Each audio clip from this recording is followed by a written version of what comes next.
Okay. All right. That instant that happened. Setting the scene. Take two.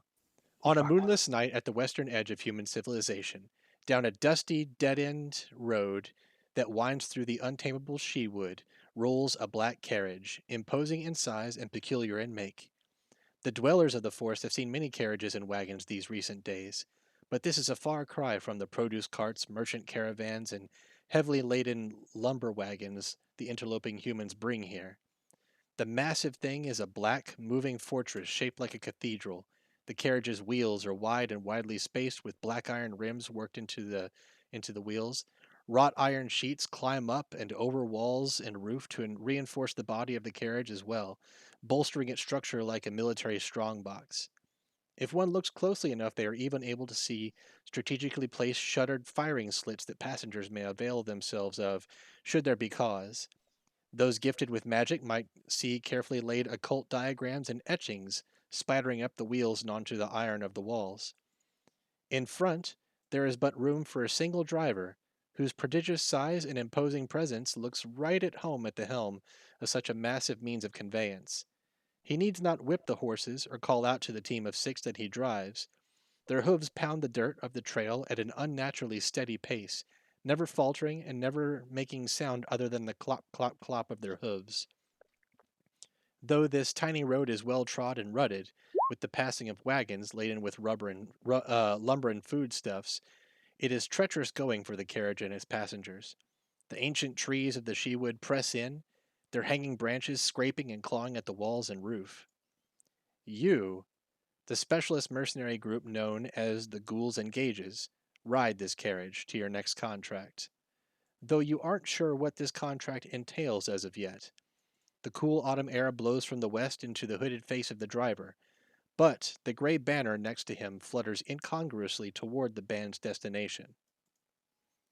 Now, riding inside the carriage are the members of Ghouls and Gages, as well as the driver. You guys go ahead and describe yourselves so we can all picture you.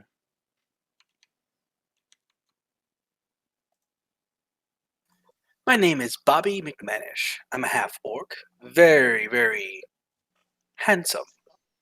Majestic hair, majestic muscles. Anything beautiful you could think about a man, I'm basically it. And I have green skin. Big, green, beautiful man. Okay. Oh, and which one of you is driving the carriage right now? I thought it had just like a driver. One of you is driving it, but it's How one of the about bigger ones. I knew you wouldn't want to, Bree. Sucker buddy. Wait, I think Bree should drive. I think one of the Dragonborn should drive. All right, I'm driving. Put the lizards outside. Fine. All right. The rest of you, what do you got?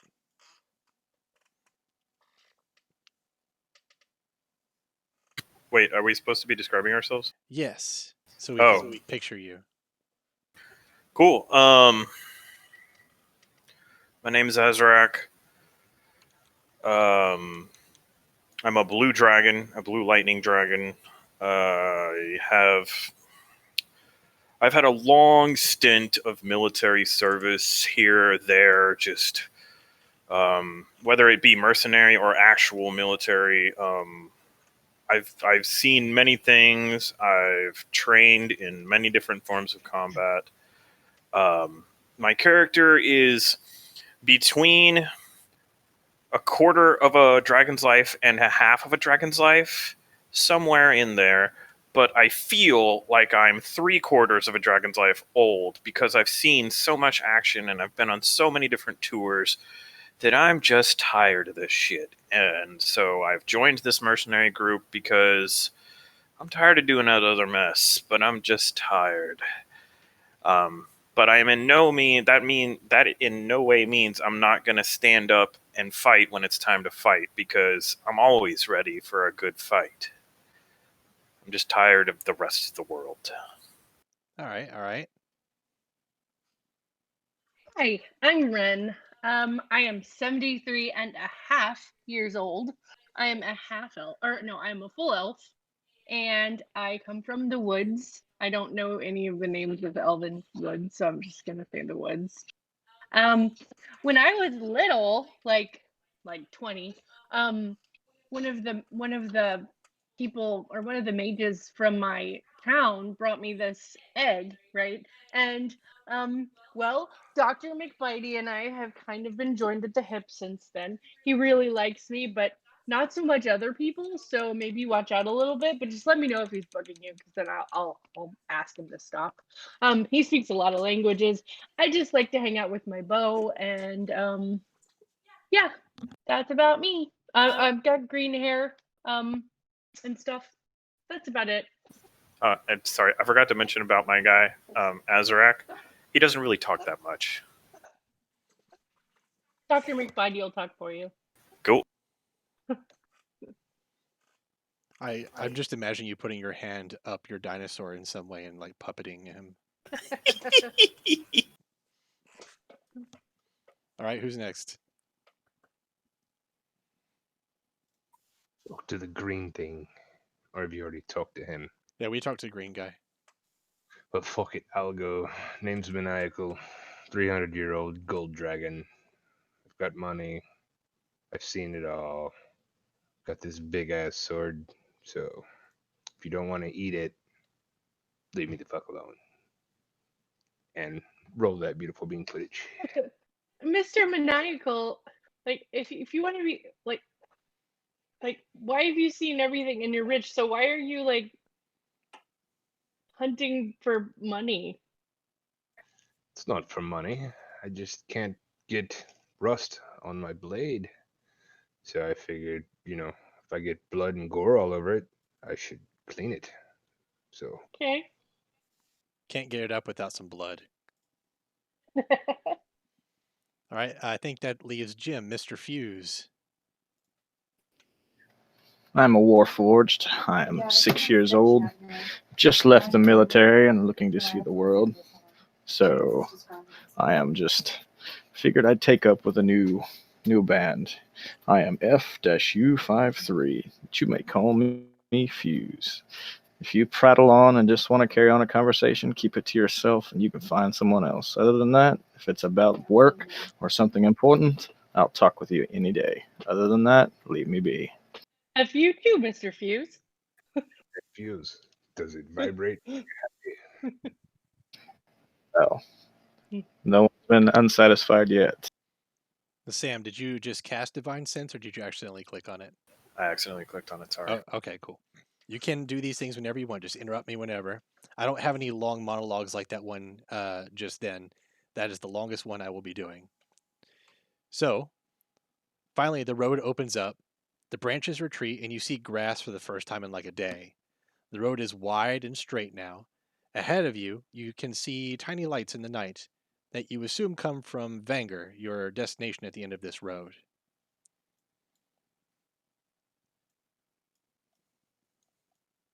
Let me just move you guys over here. All right. As you pull closer, the lights begin to resolve into shapes. Closest to you is a simple watchtower made of wood with a ladder going up about 30 feet into a boxy shelter that is open on 4 sides. Beyond the watchtower is the dark form of a building on the water's edge. The slow creaking of a water wheel reaches your ears. You also notice that someone has a lantern in the watchtower, and it occurs to you that the lantern, though probably comforting, renders the guard inside pretty much useless for spotting incoming threats. The watchman seems to have spotted you, however. The carriage you're in makes a multitude of obtrusive sounds as it moves, and every living thing for miles has probably noticed you. The watchman calls from up above. He's like, "Oh, what? Who goes there?" His voice is exaggeratedly energetic, like a man just waking from a nap. As I slow the carriage to a stop next to the watchtower, I give 2 loud bangs on the top of the carriage as to alert the team members that they need to come out and talk to this guy. Bang, bang.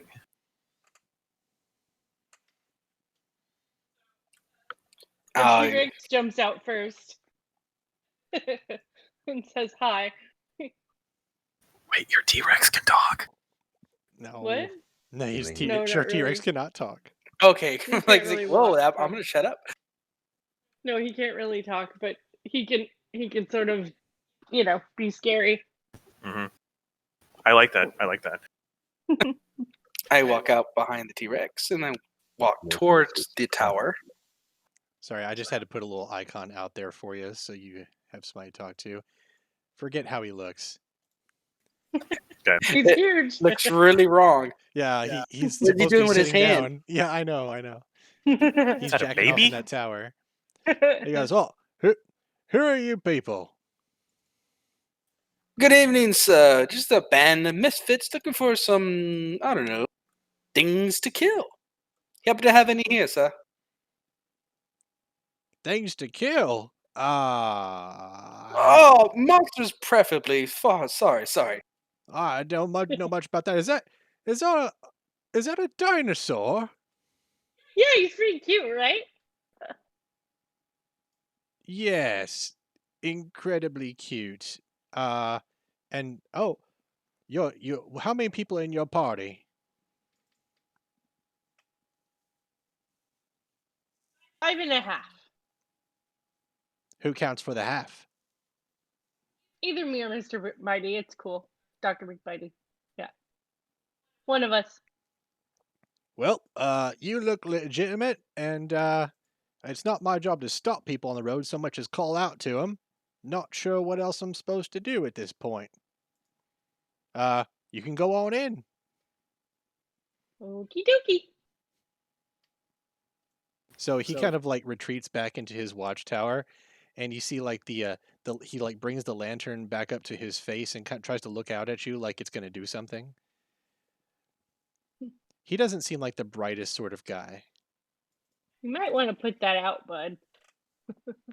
Oh, the lamp, it makes it cozy in here. I like it. It also makes you a target. Only a fool is a target. I've never been a target before in my life, sir.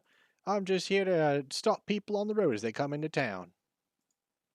If they don't stop you, but whatever floats your boat, buddy. Righto, I'll just get back to watching. As everybody gets back in, starts to get back into the carriage, I take I don't know, about a 10-stride stroll in front of the carriage and cast Divine Sense. Okay. How do you cast this thing? You just click on it and we get it.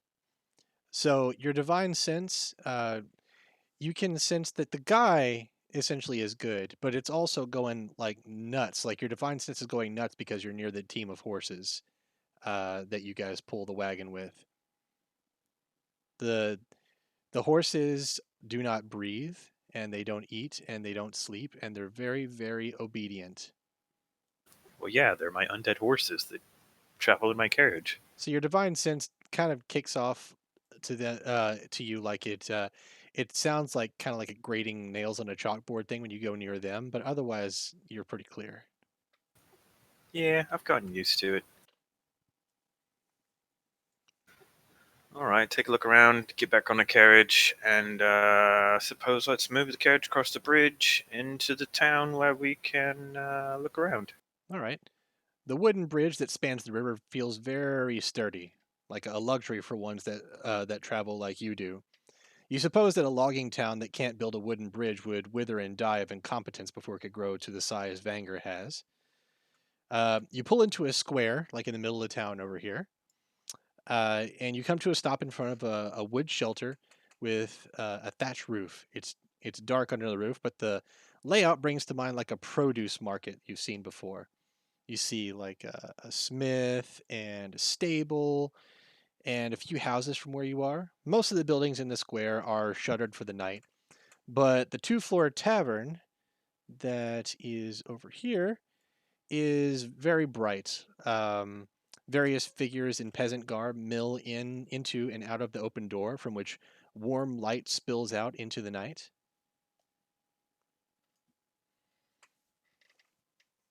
Well, I guess we need to find a spot to put our stuff and maybe a tavern. People always I'm call up for something a hitting the tavern. pub. I am 73.5. What is the just for my own knowledge, what is the lifespan of an elf? Oh, they're like 1,000. I think, and full grown is like 100. She's pretty much in her adolescence, I believe. So she's like a teenager. Yeah, Like a young Yeah. teenager, yeah. like a 13-year-old. They don't mature like we do. Yeah, it's different. All right, so hearing the conversation amongst the peoples, I pull the carriage over to around where the pub is. Lifespan of Dragonborn is like 8100. Okay. Is that Well, Discord? What is that? Ecky's new voice. That's Eki. Yeah. Okay. Did y'all hear that? Do you have text to speech on, guys? No, but I think I heard No. it through you. I heard it through your microphone. Really? Yeah. Yeah. I didn't know that was even a thing. Eki can speak to us. Yeah, I have text to speech on, so anytime I'm in a channel and I get that. Well, Anyways, All so right. I pull the carriage over in front of the thing, and I pull up. I give it a little stop there. I give 2 bangs, and everybody starts to pile out. I tap someone on the shoulder. I tap Ren on the shoulder. Motion at the cart. Motion at the horses. Motion at the stable boy, as if to tell the stable boy to take care of the horses and carriage for the night. Can't hear you, Bree. I said, okay. All right, cool. I heard you shouting in there, but it didn't pick up on your mic. Do you have it on push to talk? No. Oh boy. All right. Just have, okay. Apple problems. As in, somebody tell the stable boy to take care of the horses. I will take care of the horses. I will do it. All right, everybody roll a passive perception check, please. Or no, don't roll it. Just tell me what your passive perception is. It's on the left-hand side of your character sheet and down a little bit. 12. 10. Passive perception is 3. Ooh, Wait a sec. If that's what you're actually looking for. yeah, passive Ah. perception. 10. Where is that? Mine's passive wisdom, and then it says perception in parentheses. Right. I don't see that. Should be It's on- under all your skills. Oh, okay, yeah, it's 15. Okay. Cody, yours is 13. So yours is 15, Bree? Was Yep. that- You notice, like, aside from all the things going on at the end and such, like the light coming out and people going in and out, you notice that pretty much every house is dark, and but there is a little girl in a white dress kind of peeking at you from over here by the stables. She's just kind of watching as you go. Well, that's perfect because I'm headed over there to tell the stable boy to take care of the horses. So I'm gonna go see if I can talk to her. I am kind of sneaky because I'm a wood elf and I'm pretty, but I'm not very persuasive. All right. What do the rest of you do? I follow Bree so that I can chip a tiny coin to the stable boy for taking care of the horses. So as what's Bree's character's name? Ren. As Ren talks to the stable boy about taking care of the horses, I step in and flip him a little coin. Okay. Well, hold on. There's no stable boy in here. Just the little girl in the white dress. Oh shit! Sorry. Maybe you can get somebody from the inn to take your horses in, or you can put them in there yourself. Oh, that's fine. While Bree's doing that, I take the coach and the horses over to the stable and put them up for the night. Okay. Oh, I have like 5. I have a lot of animal handling too, by the way. So as you take the horses by the little girl in the white dress, she kind of looks at him really closely, and she does like a little hop and a skip, and like she's jumping up and down and clapping a little bit. She looks pretty excited about it. I go to her. Hi, my name is Ren. What's yours?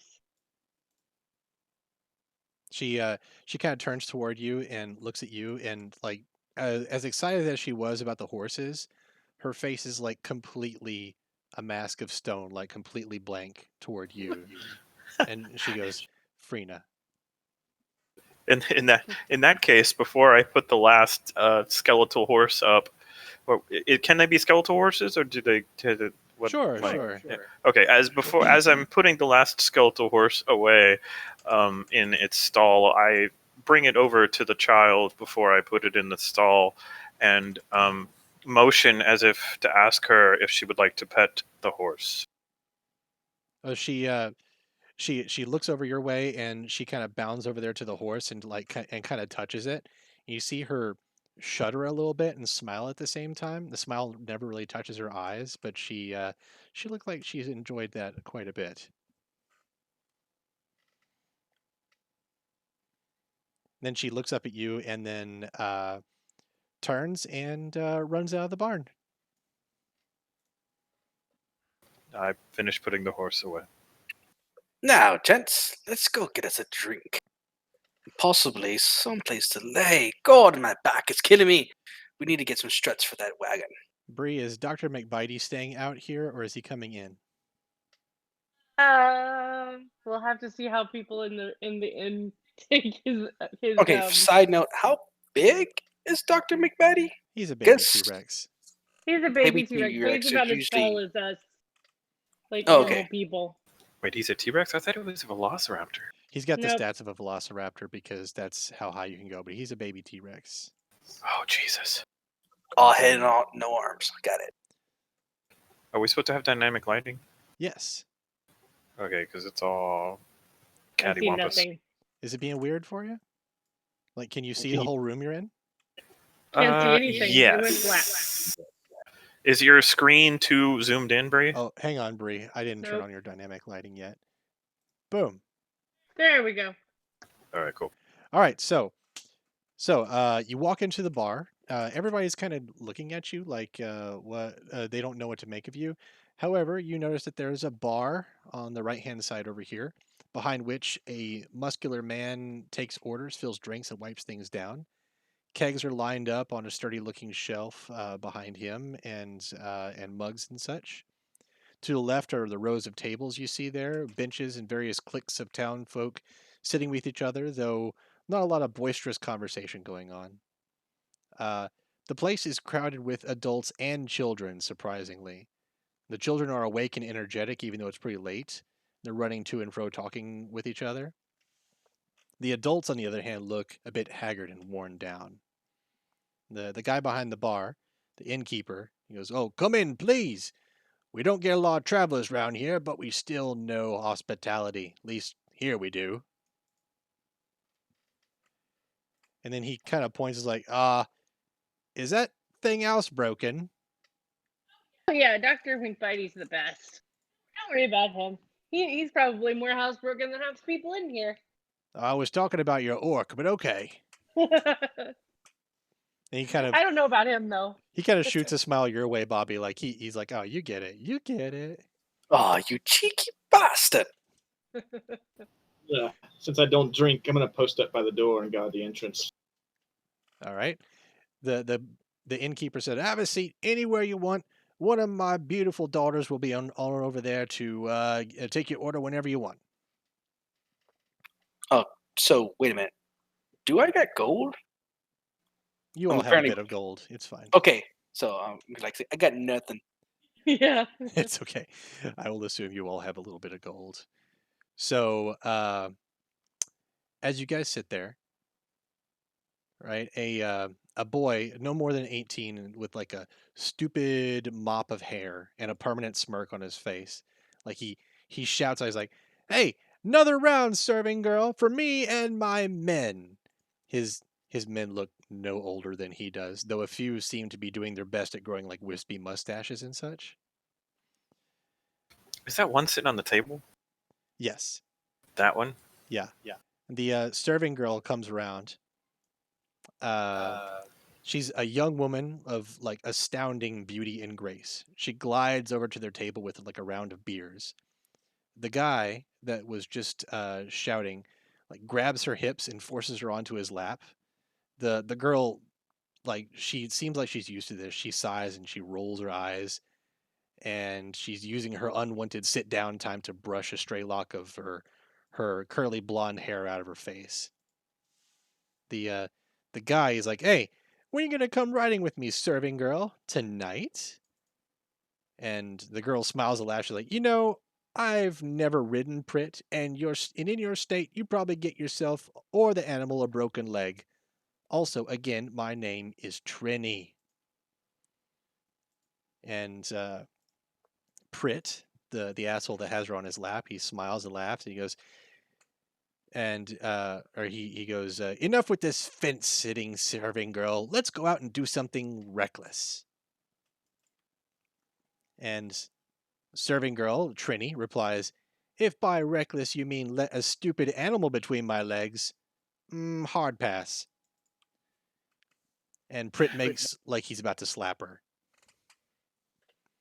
And he turns toward the bar where the big innkeeper surveys the room, and he's undoubtedly watching. So the kid, Prit, composes himself and shoves Trini off his lap. Hey, Dr. McBride, you might want to go over there and sit on his lap. That would be fun. Trini seems all too ready for this, and she gracefully turns the shove into like a graceful hop and a twirl. She never even spills the drop of beer she didn't serve the boys. She turns back to him and says, you've had enough, I think. See you tomorrow, boys. And she just kind of like scampers off.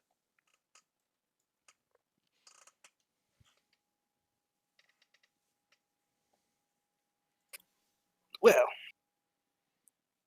That's a little annoying. leave the little lad alone. I think Dr. McBride should go sit in his lap.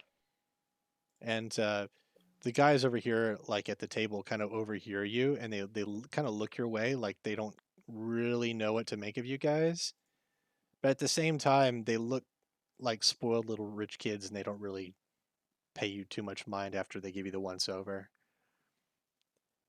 Meanwhile, a guy in red walks over to your table and says, ho there, travelers. My name is Yarrow, and I am the mayor of this town. Might I ask your business in Vanger? I don't wish to be rude, but the road doesn't go on from here, and there's nothing but trees and Feywild beyond our town's borders. No one gets to Vanger by accident, you see.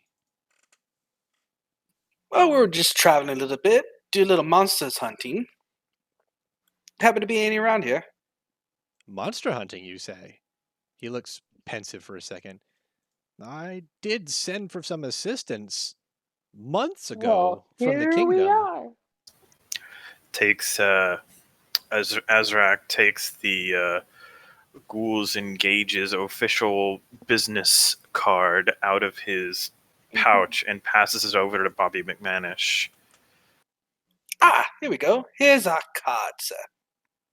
Mayor Yarrow takes the card embossing. and it looks at it, and he's like, my God, it's got white embossing and raised letters. Gold filigree. Mm-hmm. Some gold edge painting. Oh yeah. As Thick he cotton looks it paper. over, he looks like he's very excited about it. He's like, but I've gotten no response so far, other than apologies and wishes for my good health. Good for nothing those are. Are you affiliated with the kingdom by any chance? Oh no, private band we are. Well, I won't turn up my nose at your help, that's for sure. If you get results, you'll get the coin I promised the contractors the kingdom would send if they gave a damn. Now, how much corn are we talking here? Right now, the pot's at 1,000 gold. That's what it would have taken to get people from the capital to come here and take care of our little problem.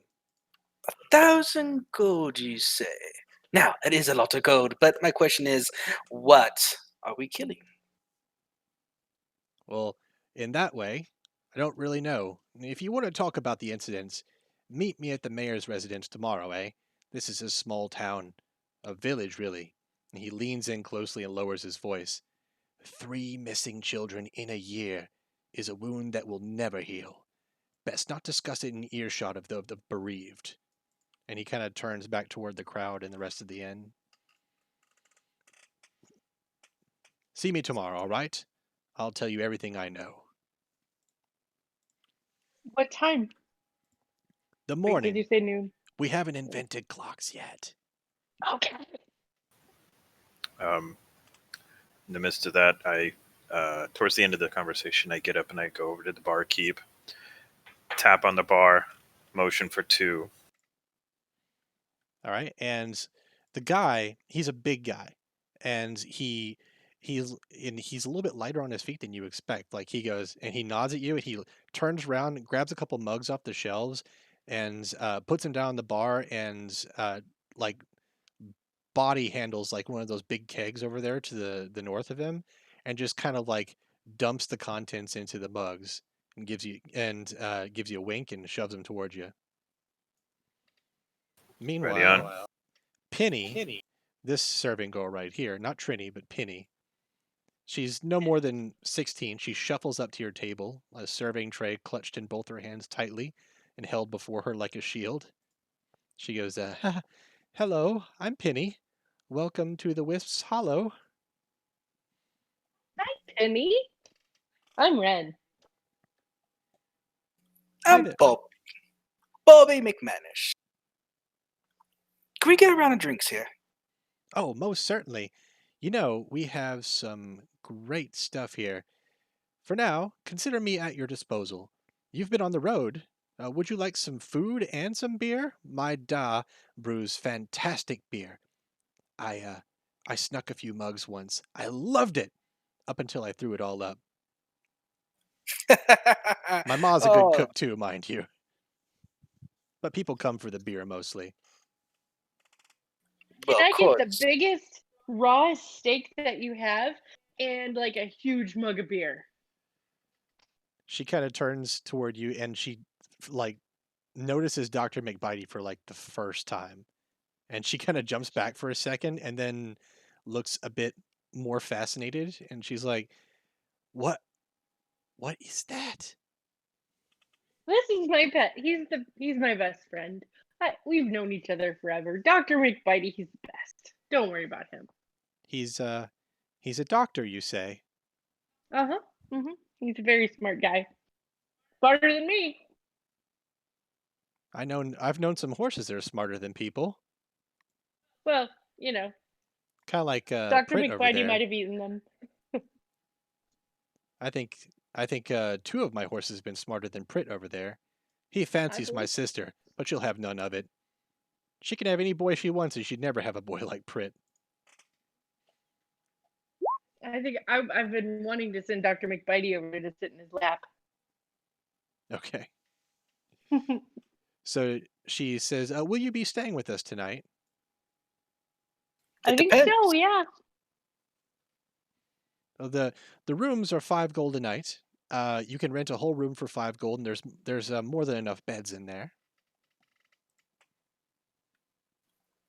I like to have little private quarters for myself, of course. Oh, sorry, we've only got the 2 rooms. The other one's occupied right now. To cuddle, Bobby. You could always sleep in the carriage, Bobby. I just rolled in that damn thing. I'm getting out of it. Fine. How about this? 2 gold for a special blanket. Extra. Something soft and fluffy. All right, roll persuasion.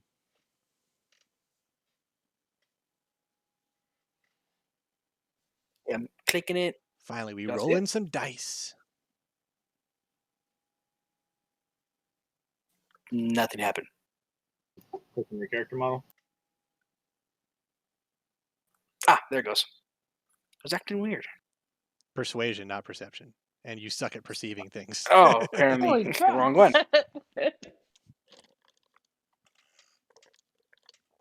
Bobby perceives that we are in a tavern. Bobby doesn't 18. know who it is. Okay. So Trini, she kind of likes the cut of your jib, Mr. Bobby McMannish, despite you being green and all. She goes, "You know what? I'll put some special blankets up there for everyone right now and save the gold. I'm not even using the blankets." You're just a fine dear, ain't you? And I flicker 2 silvers. She catches them deftly and then puts them into one of her pockets on her apron, and she looks around like hoping nobody saw that. And she's like, "You, what? Who are you people anyway? We don't get a lot of we don't get a lot of visitors here." I would love to sit here and talk, but I'm rather parched and a little hungry. Can I get Oh, drinks first? you're right. Look at me. I'm not even bringing you guys drinks. Hang on, I'll be right back. And she kind of scampers off to the kitchen here. Let's see. My character has gone and sat over in this area to see if he can hear anything from the villagers over here. Also using divine sense to gauge the room. Okay. For one, your divine sense kind of picks up that everyone here is pretty good-hearted. They're at least lawful folks. But could you roll a perception check on what you're listening for? After he's done with that, Fuse needs to talk to Bobby. Okay. All right, so perception of 12, pretty average. The guy next to you right here is extremely in his cups, and he's muttering to himself. He's alone. He looks tired and haggard, and his stare is just kind of like far away. And you can tell that some of the other adults in the room, aside from the kids running around and playing and stuff, right? The adults, they don't look like they've slept very well in quite some time. The mayor is sitting here just staring off into the fire, while the people in the rocking chairs over here are making a bit of conversation, like awkwardly, like they're talking about work, like it's mostly a lumber town, so they're talking about the haul for the day, but you can tell their heart's not really in it. Okay, sorry. Side note, my menu is gone. I don't see no texts. I don't see nothing. And can you reload? I gotta log out. Log back in. On the right hand side, David. Yes. Okay, at the very top of the little scrolly bar, there's a 3-bar icon. If you click that, it'll make your window go away. It's back. I'm back. Okay. So, okay. About that. All right, so Fuse, you wanted to talk to Bobby, right? Yes. So move back toward the table now that no one but us is around, while looking at Maniacal to get his opinion as well. I will look at Bobby and go, "You will be asking for a deposit if we go do this job. 1,000 gold means that we are going to need to get some supplies." I understand your rush, but you understand, my father was a merchant. Of course, I'm gonna ask for the deposit. Fair enough. And I move back toward the door now. Okay, so Penny's come back with your drinks right now. She puts them down on the table, gives you a little curtsy, and says, "Will there be anything else?" No. Oh, very well. I think Just call for me or my sister Trini, and we'll get you whatever you want. Oh, and your room is room number 2, by the way. There's no numbers on them, but you'll know it when you see it. thanks, dear. Maniacal. Yes. You've been around for a long time. What do you think is worth 1,000 gold to kill? Something with probably 2 heads and really bad breath. Ren, Yes. is Mr. Bitey gonna stay with us this evening? I would love to lay one night without hearing him snore. He's my pillow. He's really sweet. I don't want to send him out in the cold. Put a pillow over his face. It'll stop. Don't do that, he ate He's the my last. friend. Oh, don't look at me like that. Damn, fine. He can stay in the room. So, we've been here for not even 10 minutes. We got a job, we got drink, a place to lay, with fluffy pillows. But I'm not feeling good about the job. Something's not right. What? You getting a little green? Jokes, yes. Like I haven't heard that 1,000 times. Folks. All right, so Prit and the asshole squad, having been cut off from their drinks, are filing out of the bar, They kind of walk up next to your table and give you like a sideways glance, like give you the stink eye. But they don't really mess with you or anything as they file out. But Dr. McBitey kind of snaps his jaws at them and like licks his lips a little bit. And which one was it? Was it Prit or one of his two lackeys? Prit. Yes, Prit, you want to roll an intimidation check on him? I guess. Okay. Yes, it's himself. Hold on. Oh, do I do it for me or Dr. McBitey? Wait, It's he you. doesn't. You're directing this. Yeah. Okay. Let's see. Okay. Oh my You're always God. rolling advantage for some reason. No, or disadvantage. I don't know. Like, Anyway, you roll shit intimidation anyway. So Prit, having just been snapped at, tries to slap at your dinosaur.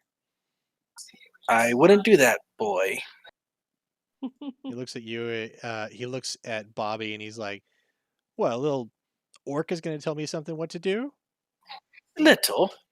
He's swaying on his feet. He's quite drunk, but at the same time, you can tell he is a natural asshole. And it's like, oh, you know, this town used to have standards about who would let in. Now it seems like just anybody can come in. I think they finally learned that you were here. Those standards don't apply. child, just leave.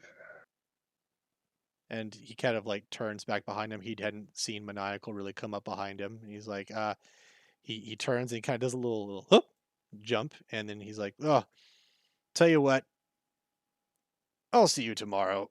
And then he kind of like runs out of the door like he's about to throw up. Well, that's the first I've ever seen a man scared so bad he made him throw up. I mean, if I were him, like I wouldn't punch at a dinosaur. Just saying. A baby dinosaur. So this man would willingly slap a baby. Baby dinosaur. It would not stand, good sir. So, what do y'all say, Jets? Enjoy our meal, drink our beer, go to bed. I am looking forward to that soft bed. Azurak motions and agreeance. I'm with the green one. Hughes nods his head. Says a good rest couldn't hurt. I mean, I don't have to rest, but I will. Ren, would you be so kind to do first watch? I know we're in a town, we've been for a while, but we still need to watch our backs. Fuse He also does does not not have to sleep. Fuse doesn't sleep. Yeah, Ren Yeah. actually has to meditate. That's one of the For things. 4 hours. I just sit and I look like I'm asleep, but I'm not. I'm just not moving, and that's considered my long rest for 6 hours. But I'm still I'm still paying attention. Battery boy has watch. Okay. Okay. Now you guys finish your beers, and you do realize that this is pretty damn good beer. The guy here knows what he's doing. And you go off to your room over here. You can see it's long and thin with beds on the sides like a longhouse. And it looks well used, but not exactly unclean. You have a window to the north that overlooks the town square. Front and center is a peculiar cart that looks like it opens up to become a little shop. It's a little out of place here from what you can tell, but that's about it. That's all you can see in the square since it's so dark. I will be posted up to the closest left corner bed to take watch by the door, because we're still on the tile attached to the inn, right? Yes. Okay. Let me show you right quick. There is a staircase up here that you take to go upstairs, and there's like a hallway. There's like a whole nother building over there that has your rooms in it. There's this room that you're in, and the room next to you, which is apparently occupied. But the doorway I'm standing next to is the only entrance to the room. That's a window. Okay. The So door is over here to up here. then I will be posting up at the bed opposite of Azurak then. Sorry.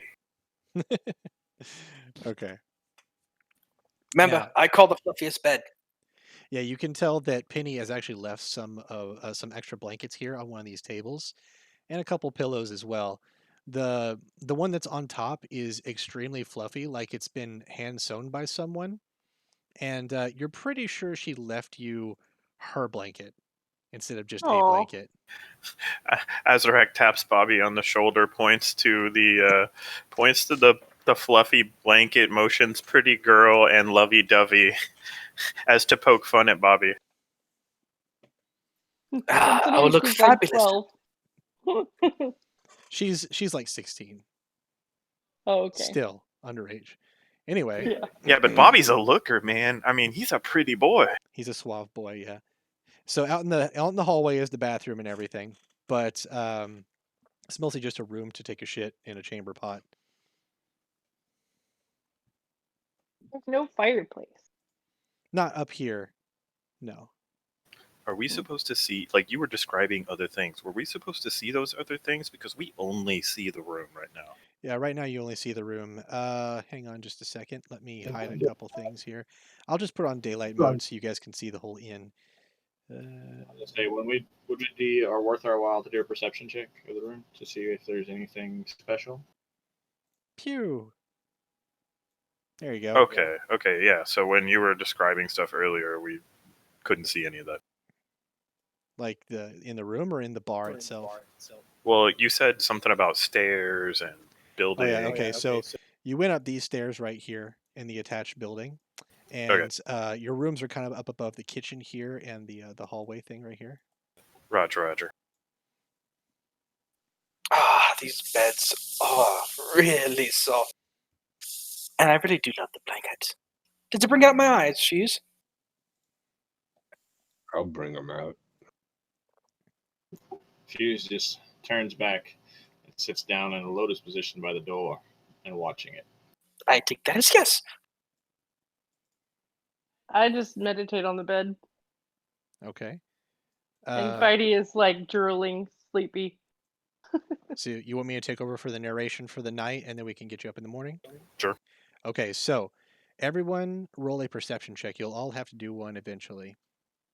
So go ahead. Advantage or not? No advantage, just perception.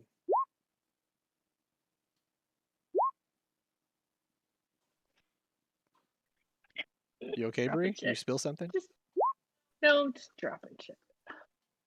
How do I set it for not rolling advantage? It's on your character sheet and the settings, like up at the top right, that little gear you can click. You can tell it not to always roll advantage. Tell it to query. Okay, so all your perception checks were okay. Well, some I of them haven't were rolled okay. yet. Oh, I don't see it. It's up next to the word spells. No, I see that, but I don't see the. Oh, okay. Always roll the. Never. Okay. okay, good.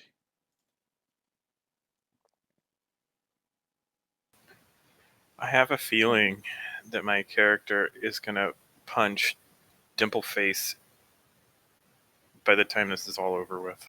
It could happen. All right, what's your perception check, Bree? 22. Okay.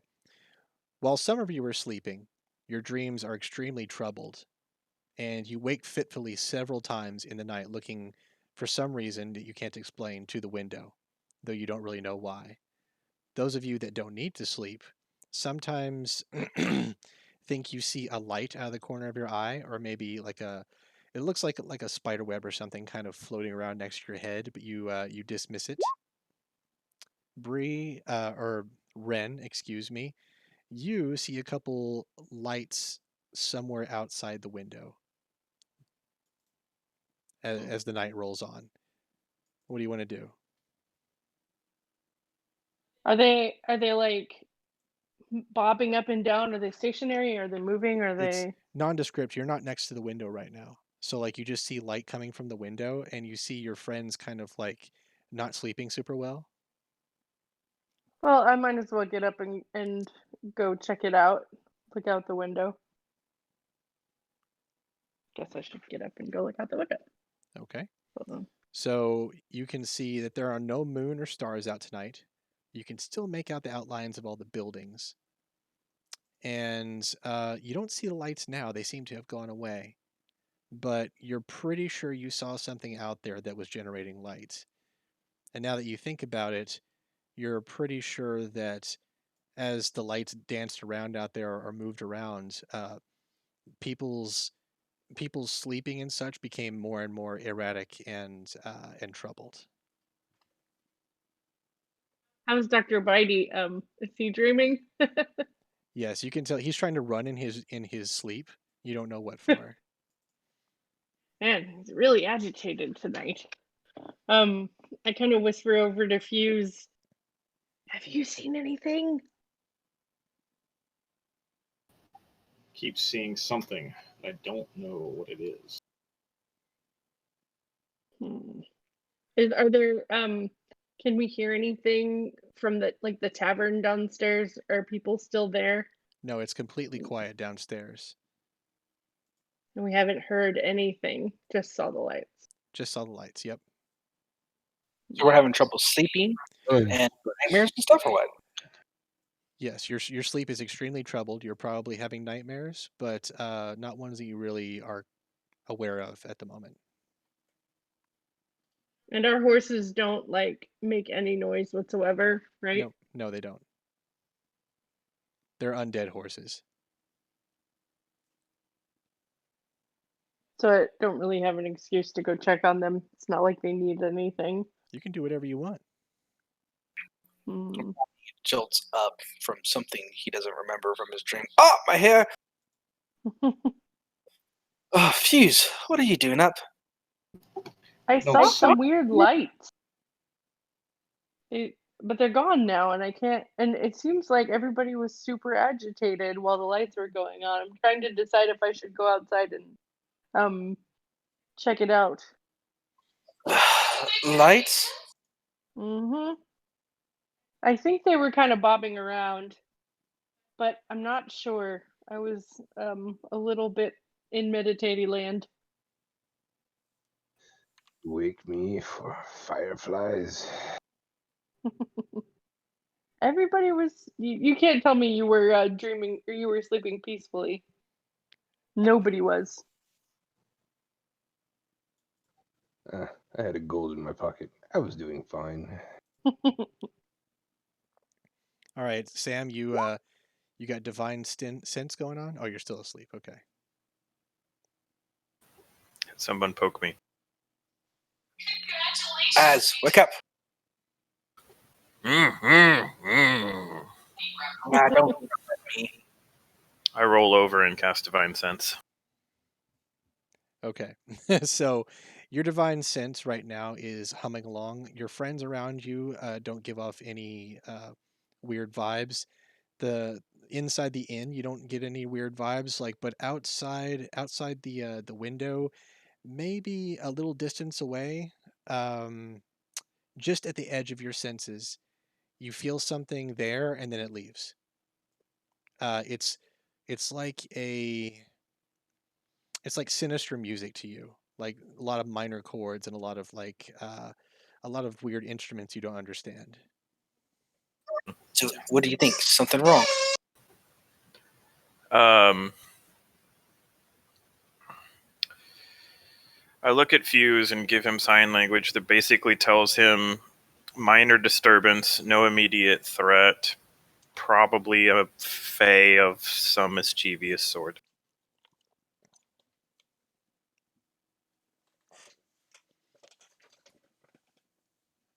Fuse relays the message to everybody else. One of these, Az, you're actually gonna talk to me. He just said that he's not sure. He doesn't know what he's talking about. So he said he thought he saw something at the edge, sensed something at the edge, but he's not sure. Azurak rolls back over and goes back to sleep. Damn dragon. Power move. So, what do you think, Az? I think we should stay in the room. Nothing has caused us to, except for you people who need to sleep. Everything seems normal to me. Fine. Going back to bed. All right. So the rest of the night passes without any trouble. You all, or those of you who are asleep, you awake to the sound of shuffling and banging and scraping downstairs. You hear a woman's soft voice and a masculine grunt of affirmation, and a door shuts hard. Then the unmistakable smell of bacon and fresh baked bread wafts up through the floorboards, making your stomachs growl. It's been weeks of travel rations, and you're ready to eat something real. Out the window, people appear to be coming out of their homes to start their days. A few trickle in to have breakfast at the inn.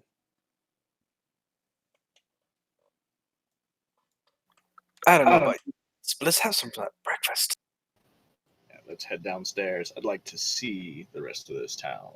All right, let me put you in the daytime inn here. It does smell good, even though I'm sort of a vegetarian. I guess I prefer vegetarian stuff over meat, but I'll deal. I don't lie. Everyone likes bacon. Yeah, Little nip. Bitey like it. yeah. Bitey's all carnivore. So you all pad or clomp your way down the stairs, depending on your state of dress and body type. But the point is, you all got onto the ground floor. As you exit the stairwell and turn left to head to the dining room, you get something in your bellies. The mayor's here again, Mayor Yarrow. He's right there, along with another man you haven't met yet. They're both sitting at a table across from each other. The mayor's My whole leaning screen is forward black. with what? My whole screen is black. Did I? Oh, Out, rubber down. why the hell aren't you able to see? Ba-bow. Yeah, now I can. I'm just going to have to turn off dynamic lighting for this one because of you, troublesome lady. Sorry. Anyway, Mayor Yarrow is leaning forward and with one arm on the table and the other in his lap. His hands are clenched into fists. The other man, he's tall and wiry with a bald pate and black sideburns to beat the band. He seems relaxed in his seat, his hat in one hand and on his knee, and the other laid smoothly on the tabletop. The mayor's says, "That makes the mayor's office a mere pass-through. Then you're extorting your damn neighbors." So, "I'm extorting no one. I have the oil, and you have the lamps. I'm selling it for a fair price." A fair price. He quiets down after taking a breath. A fair price? We're paying double what we will in the next caravan comes. And you are welcome to pay less when they do come. Until then, you have my answer. So the other guy, the one that Mayor Yarrow was talking to, he gets up and walks out of the inn. Hey, question. Do our dragons have tails? And if so, how long are they? Dragonkin do not have tails. Okay, thanks. They have just those fat, clapping asses. Clapping Yes, asses. they do clap.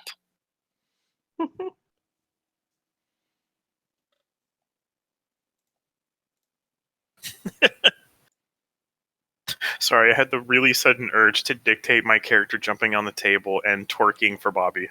But that's not going to happen. So, let's see. Trini, she's... Oh, damn it. Sorry. Trini comes out of the kitchen, sees you guys, turns right around, goes back into the kitchen, and then comes out again with a bunch of plates with food on it. She's got like bacon and eggs, some rolls, like lots of bread and such. Ah, yes. Angels are real.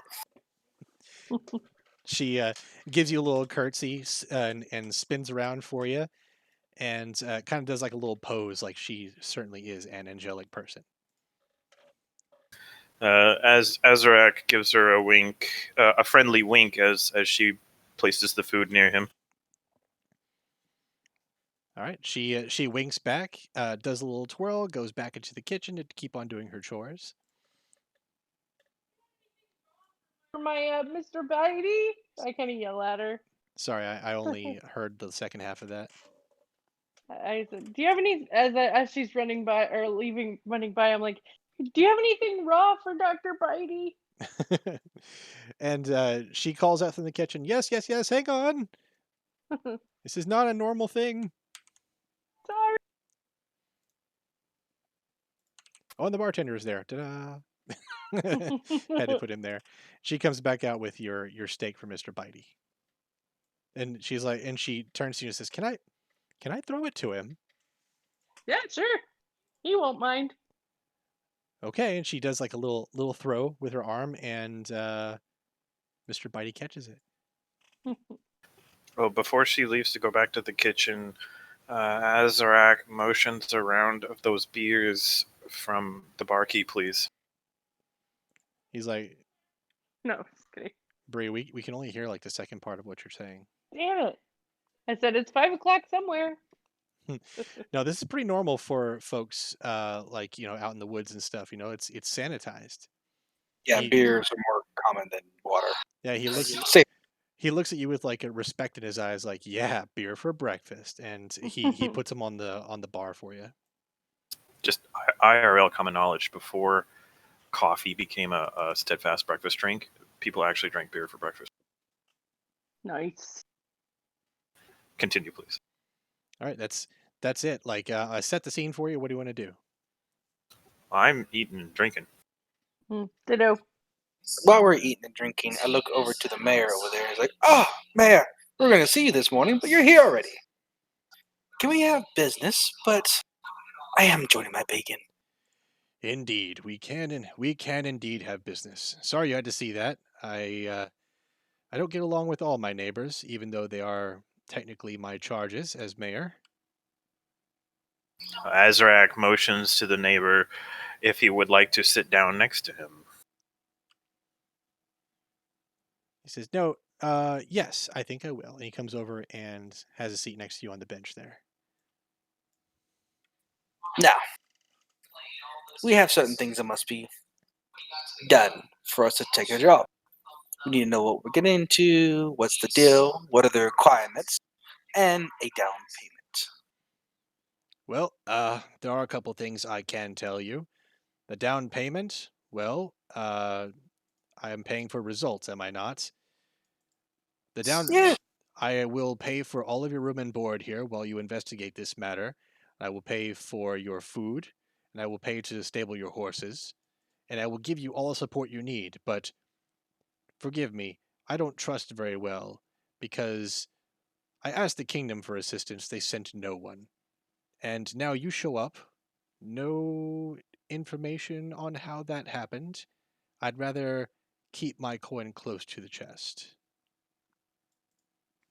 Now, you're offering 1,000 gold. You don't simply just offer that kind of money, unless it's something really bad. He kind of looks around fervently for a moment and tries to make sure that certain people are not inside the inn. And he says to you, "Indeed, 1,000 gold is a pretty penny, but you must understand that this is a collection from the entire town. It's not my money. The entire town is concerned about this. 3 children missing within a year." Azurak holds up the number 4. As if to question 3 or 4, because didn't you just say 4 last night? Didn't you? I could have sworn I you said said 3. 4. I think Did I he said say 3? I heard 3. Anyway, Azurak questions 3 or 4. Hang on a second. Let me check my notes here. No, it's okay. I'll make sure I didn't say that. I could have misheard. And Azurak could have misheard. Okay.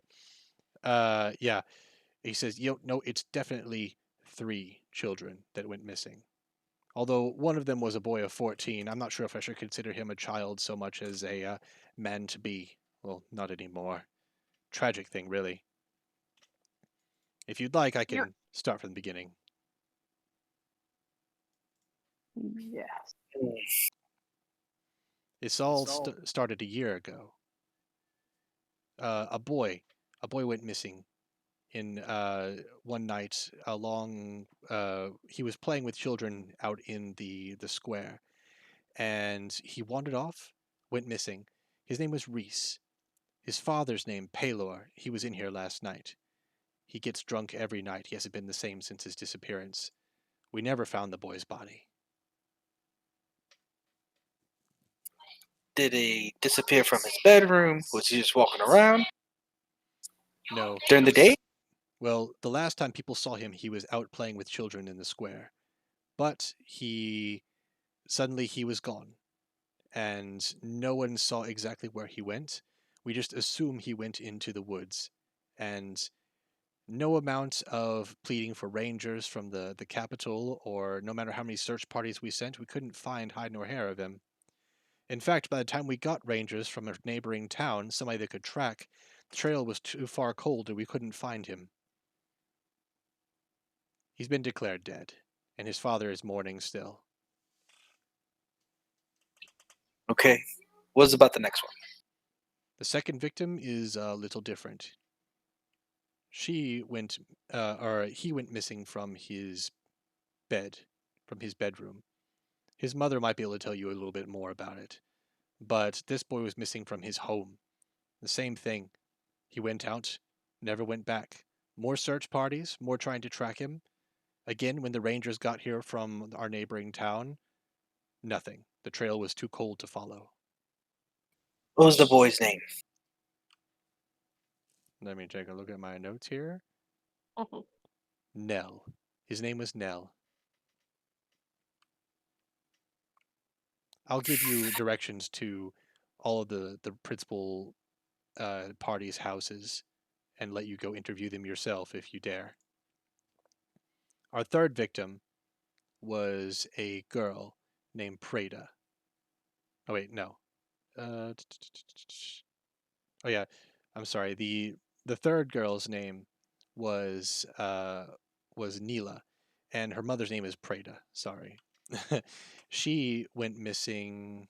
Let me check here.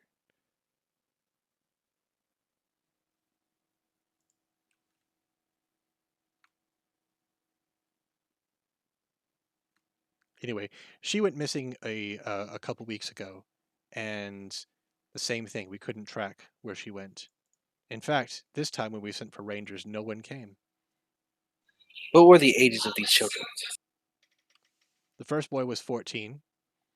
The next one was 10, and Prada's little girl Neela was 8. They're all gone, and we're unsure how to deal with this. Can we speak to the kids that the first boy was playing with? Well, if you speak to any of them, you can speak to all of them. They have no one else to play with but each other.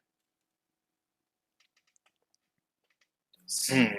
But if you want to ask them about things, you probably have to get permission from their parents. Did anybody interview them at the time? Did they say anything about what might have caused him to wander off? I don't know. However, let's see. Oh yes, the boy that went missing, he was in a relationship, like a fanciful adolescent relationship with Trini. But if they saw each other that night, I don't know. Which boy? The first boy that The went first missing, one. Reese. Well, since we're here, we might as well speak to Trinity. But you're taking the room, the board, and the food? I'm sorry, he should have said Prinny. Trini's the older one. Prinny is the younger one that was in a relationship with Penny? the kid. Prinny, yeah. I thought it was Or Penny. Penny, sorry, Penny. God, all these names. Yeah. Okay, as if on cue, Penny kind of wanders out of the kitchen and starts talking to her dad at the bar. Probably about something like they're missing an ingredient or something like that. The neighbor gets up and excuses himself. He says, I will be at the mayor's residence if you need me." And he leaves. So, are we doing this job? To tell you the truth, I don't Let's like do the it. fact children are missing. Me either. Dr. Bitey doesn't either. While I have no attachment to children, I don't believe anyone should be forced to be taken against their will.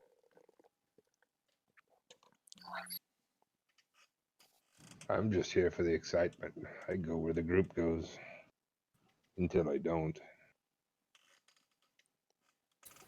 Motion in agreements with Maniacal. And motion to Maniacal to grab dear Miss Penny for some questioning. Be gentle. Maybe I should do this. Penny, my dear. Oh, she turns around and she spots. She's like, "Oh, it's you!" As if you guys weren't the only adventurers in town, and you stand out like crazy. Did I you have to sleep say, well? yes, I have to say, that was a lovely blanket. Oh, thank you. Made it myself. Did you now? I perhaps need to buy one. But other than that, I got a couple of questions. Would you mind listening? Sure. I have to get back to my chores soon, but I'll listen for a while. You said the boy named Reese. Her Was face. it Reese? It was Reese. Yeah, her face instantly darkens, like you've touched a sore nerve, and she puts her hands like in front of her, like she's hugging herself. Now, I know it's I'm hard, sure dear, to talk about this, but please, anything you can say can help. We're here to help. What do you mean? You're here to look for him? Him and the other children. Well, the night the night he went missing, or at least the night before, he was with me, and we were out in the square. We were holding hands or something silly that we do when we fancy each other. And I said goodnight. We had a couple. We had people all around us. We both said goodnight, and he kissed me, and then I went back to my home. And then the next day, he was just gone from my life. He didn't act weird. There wasn't no one following you. Did you sense anything different that day? No, I don't. I don't sense anything. I've gone over that night in my head so many times, and it just nothing was wrong. It was just we were all there together in the square like we usually do every night. But after he went missing, everything just went downhill in town. Nothing's been the same since. What do you mean? You've seen everyone, right? Everyone's afraid to go back to their homes. Everyone's afraid someone's child is going to be snatched up out of their bed.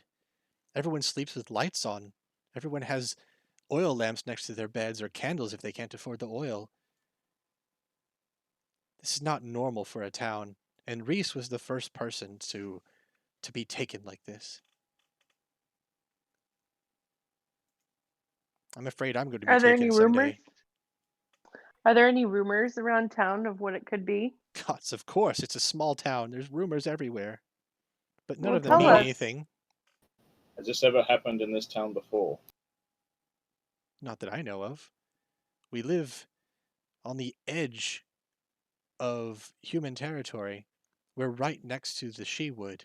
The Shewood is notorious for its creatures and mystery, and everyone says the woods are haunted. We're pioneering folks. We're trying to tame this place. But I'm starting to think this place is a curse. If there's one place I'm not scared of, it's the woods. Perhaps you should be scared of these woods. I don't go in them. Well, Not since Reese. was he? Do you know if he was on the edge of the woods when everyone was playing? Was that a thing? The last I saw him, he was sitting next to the big tree in the middle of town, and he was with me. And once he kissed me, I left. I didn't even look back. I wish I did look back. Are there any folk tales or legends or common speak amongst the scuttlebutt? Well, we do like to say we live right on the edge of the Feywild. It's if you know about the Feywild, it is the realm where the Fey come from. People say that some places are world and theirs touch, and if any superstition comes out of this place, it's probably that. The woods are spooky to begin with. people like to imagine themselves in a fairy tale. I know fairies exist because there's one at the end of the table down there with green everything. Oh, a poet this one is. Now, if you'll excuse me, I'm off to do my chores. I don't really want to talk anymore. Fairly well. And she leaves. Well, that didn't give us much information. So, At there's a all. tree. All right, so you guys finish your meal. You want to go outside? hmm Let's head All right. outside. Okay, hang on just a second. Guess we might as well figure out what's going on and get the hell out of here. Green Boy done told his girlfriend we'll find all the kids. I said I will help. Yeah. Okay, so outside, it's the morning. The square is alive now. Farmers have brought their harvests in to sell. There's a fair number of woodworkers selling hunting bows, tools, and decorative items in a few stalls. And there's that odd little cart you spotted last night out in front of the inn in the square. Let's see, I think it's there. It is behind Mr. Bitey, right there. There is a tiny woman climbing on and off of it, unlocking and unlatching various mechanisms. She then opens the side of the wagon, revealing it to be its own little stall. She's probably a traveling merchant. Across the way, behind the stand of melons, the little girl in the white dress, Freena, that you saw last night, is crouching so as not to be seen. Her eyes are fixed on the little woman in the cart.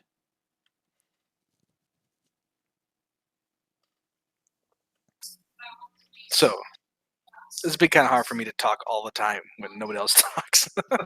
It's Yeah, true. yeah. My character's not much of a chatterman. Okay. I'm definitely. You're such a beautiful bastard. Yeah. Well, I walk up to the little merchant and say, "Hello, dear. How are you doing this fine day?" She's, oh, hello. Name's Cora. I sell knickknacks and such here in the town. I haven't seen you before. Well, rather new. Knickknacks, you say? Yes, Like what? yes. It's pretty. Buy me one, Bobby. Oh, mostly I like to sell little toys and such. I like to sell to children. I like to sell to their parents. But I have things from around, like little dolls and little carvings and such. And sometimes I buy from the merchants here and take them up the way to a less wooded town and sell them there. So Azurak do you live here? uh, goes and checks on the horses and the carriage to make sure it's all good. And as he returns from checking, he taps on Bobby's shoulder, points at Ren, and motions as if she is a small child and would love one of the items being bought here, as to poke fun at Ren. Azurak, roll a perception check, please. I already said I wanted one. I know, that's why I'm poking fun at you. Well, you don't see shit. You do notice that your window is facing kind of toward the stable and toward the stall there, but you don't notice anything else. Anyway, Interesting. Somebody else come over here and roll perception. that's metagaming. You can't do that. Sorry. Anyway, okay, so Cora, the traveling merchant, Cody, you don't notice shit either. So Cora, the traveling merchant, said, "Oh, I see you're new in town. I come here a lot, but I am a traveling merchant. I'm not always here." So have you heard any other kids in other towns being lost The lost on your children? travels? That's a terrible Mhm. situation, I must tell you. No, this town is the only place I know of that's plagued by such a thing. It's only been going on for a year. 3 children in a year. Gods. This is such a I small did. town. It's a blow to the next generation. Have you sold anything to those children or their families? Well, sometimes I sell to everyone that wants something. But But have, lately, people haven't been letting their kids come out and play at night, you understand. right. How long have you been doing this? Oh, let's see. I'm coming up on me 100th year. I've been doing it for about 25. Wow, okay. So do you remember if any of the children that have lost have bought anything from you? I think a couple of them did, but I don't really keep track of all the kids' names so much. They do enjoy coming to my cart. They like to look at all the toys, and well, during the evening when I'm closing up, I like to put on a little show for them. I know a little wee bit of magic, and I do a little prestidigitation and puppet show for them. I love kids. Fun. What is your most popular item? Well, as of late, they all like the cuddly toys, like dolls and such. I get them from a nice lady in 2 towns over. She does a wee bit of sewing, and there's cotton that's stuffed inside them. You can hug them. Do you have any stuffed horses? Stuffed horses? Yeah, I have a stuffed horse or two. I'd like I'll to take buy one. one for the little lady and her lizard dog. Very I'm well. more like buying one for Brina. Would you like a dappled horse or a black mare? A black one, please. Ah, very well, young lady. So she takes the little black horse, like, that'll be 2 gold, please. We have There's gold, three. right? Thanks for Yeah. You do. We're you have mercenaries. We have fine. We're good on gold. Okay, so yeah, I'm buying it so the next time I see Brina, I can give it to her and maybe she won't hate me and talk to us. Freena, you mean? Brina, no, the Oh. little girl from the stable yesterday. Yeah, Freena. Okay. Brina. Oh, Well, okay. I thought anyway. it was Brina. Got Mr. it, got it. So Horse. she takes your money and she does a little sparkly thing with her hand, and the horse's eyes blink at you and it starts to breathe and it does a little dance in her hand, and she hands it over and it's mundane again. That was awesome. That was freaky. That's just a wee bit of Sure. magic. You pick up some things as you travel, especially when you're coming up on your 100th year. You pick up Night, some Eki. things. I'm 73 and a half. Well, maybe you should get busy, young'un. Eki left. BT dubs. Okay.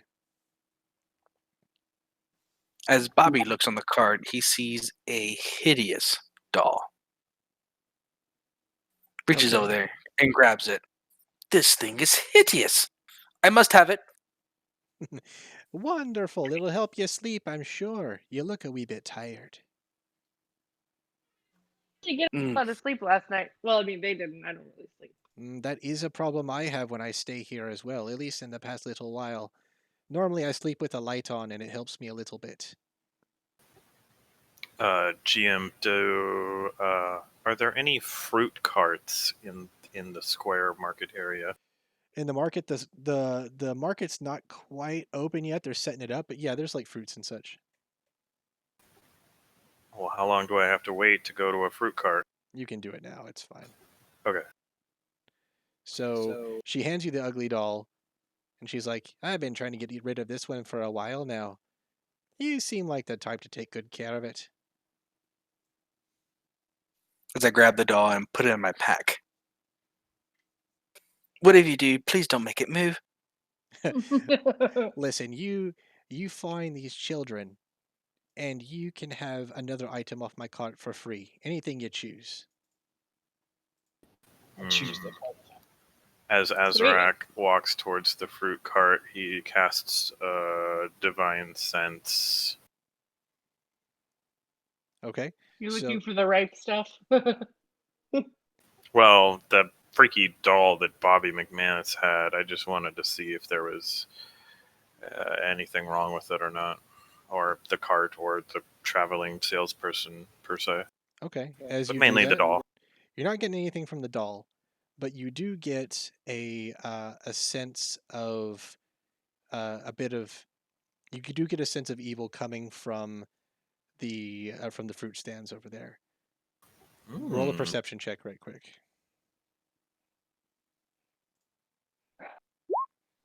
Yep, evil fruit. Anyway, it's not evil fruit. You notice the girl in the white dress watching Cora, the halfling merchant lady, like sharply. She's watching you guys exchange things with her. And as you watch her, you see Cora's eyes kind of wander over there and lock eyes with the little girl, and Cora, she shudders like involuntarily. Then the little girl runs away. Like Frina? Yeah, Frina runs away as Cora catches her eye, and Cora cannot seem to abide looking her in the eye. Hmm. So Cora was eyeing the little girl. Now the little girl was eyeing Cora, and when Cora finally met her eyes, Cora like had like a full body shudder thing going on. From the little girl. The And little girl's name is Frina, right? Right, you're sensing some evil from Frina. If your perception wasn't so good, you wouldn't have seen it. But yes, you're sensing a wee bit of evil from Frina. Ooh, interesting. You gonna tell us that? Right? In a minute, I'm going to go get my fruit first. So Guess why he's getting his fruit? Bobby asks the little. I forgot the merchant's name. Cora. Cora. Asks Cora. You said people sleep better around here with lights. Indeed. Not sure if it works 100% of the time, but the light seems to help me. I keep it on all night. I bring my own little stash of oil to fill up the lantern whenever I go to this inn. Is it And it's only in this town. Yeah, this place seems to trouble my sleep more than any other place I stay, at least in the past little while. It's just something about being this close to the Feywild. It rubs me the wrong way. I told Dr. Bitey to go play with the horses, but to be nice to them. And then I want to kind of follow the little girl. I don't know where she went though. All right, give me a survival check so that you can try to follow her tracks. Pretty good. All right, the little girl has she has fucked off over this way, and it looks like she's headed toward this large manor over here. Hughes would like to wander over toward the smithy for selling weapons and such. All right, the smithy. When you get there, you notice that they're not exactly making swords and stuff over there. They're making tools like plows and axe heads for wood cutting and such. They don't happen to have arrows or anything like that, would they? The bowyers that are selling things like in the stalls over here, they do have arrows and such. Okay, that's where I was trying to get to. I heard you say something earlier. I guess I just didn't hear it correctly. Yeah, this is a woodworking town. This is a lumber town. They've got all sorts of shit made of wood, and a couple guys do make bows here, and they have fletchings as well. As I'm getting my fruit from the fruit cart person, Maniacal and Bobby come and join in, and I hand some fruit to Maniacal and I hand some fruit to Bobby, along with a message that I had handwritten that states that earlier at the cart I saw the little girl and she was giving off a bad omen when she looked at the halfling vendor, and it was making me very uneasy. So that's something we might want to look into. Is that right? Hey, where's Ren? Bree, you see that little girl is definitely here at this manor. And out front at the manor, you see a guy like putting horses through their paces around in this fenced area. And you see that this house is like 5 times bigger than most of the other houses. And as she goes inside, she looks back, and could you do a stealth check for me? I do have the ability to hide. Hold on. Ooh, gross. Yeah, But hold she- on. I have Epic fail. where is it? You can attempt to hide even when you're lightly obscured. That's fine. That's in combat though. Oh, okay. Gotcha. Anyway, you rolled you did a critical fail for stealth. So she looks back That's fine. and she looks directly at you and meets your eyes. And she gives you that smile that doesn't reach her eyes, like all teeth and no real mirth to it. And she goes inside. Has anyone seen Okay. a butcher around here? A what? A butcher. Oh, that would be, well, I didn't really put it in here. It'd be somewhere up here. Like livestock and such would be over here, so they'd have it nearby. I'm going to get assaulted half for the road. Don't know what this Fey Wood's all about. So I go up and buy a half of a cow salted for Half a cow. All right. hardtack. Yeah. The As butcher looks at you up and down like he's never seen one of your kind before, but you've got good coin, so he hands you half a cow and he puts it on your shoulder for you. I want to get another half a cow for a T-Rex. A wee one. Azurak walks down to the corner of this house where he can see watch Ren in the distance, and just basically kind of posts up on the corner of the house, always allowing for Ren to be in view while he eats his Oh. fruit. I kind of saw you, and I was about to head back anyway because she went inside. And there's no way I'm going to knock on that door without everybody. Yeah, Fuse would like to buy some more arrows, probably just doubling what he has. Okay, so the arrows that they've got there are broadhead arrows, if you're cool with that. They look pretty well made, not up to Ren's standard, but they're pretty okay. Metal tipped. Yes, they are metal tips. All right. I'd like to buy a quiver full, another 20. How much is that going to cost me? That's going to cost you 50 silver. 1 gold, 100 silver. Yeah, that's right. All right, I have 10, so that'll put me down to 950.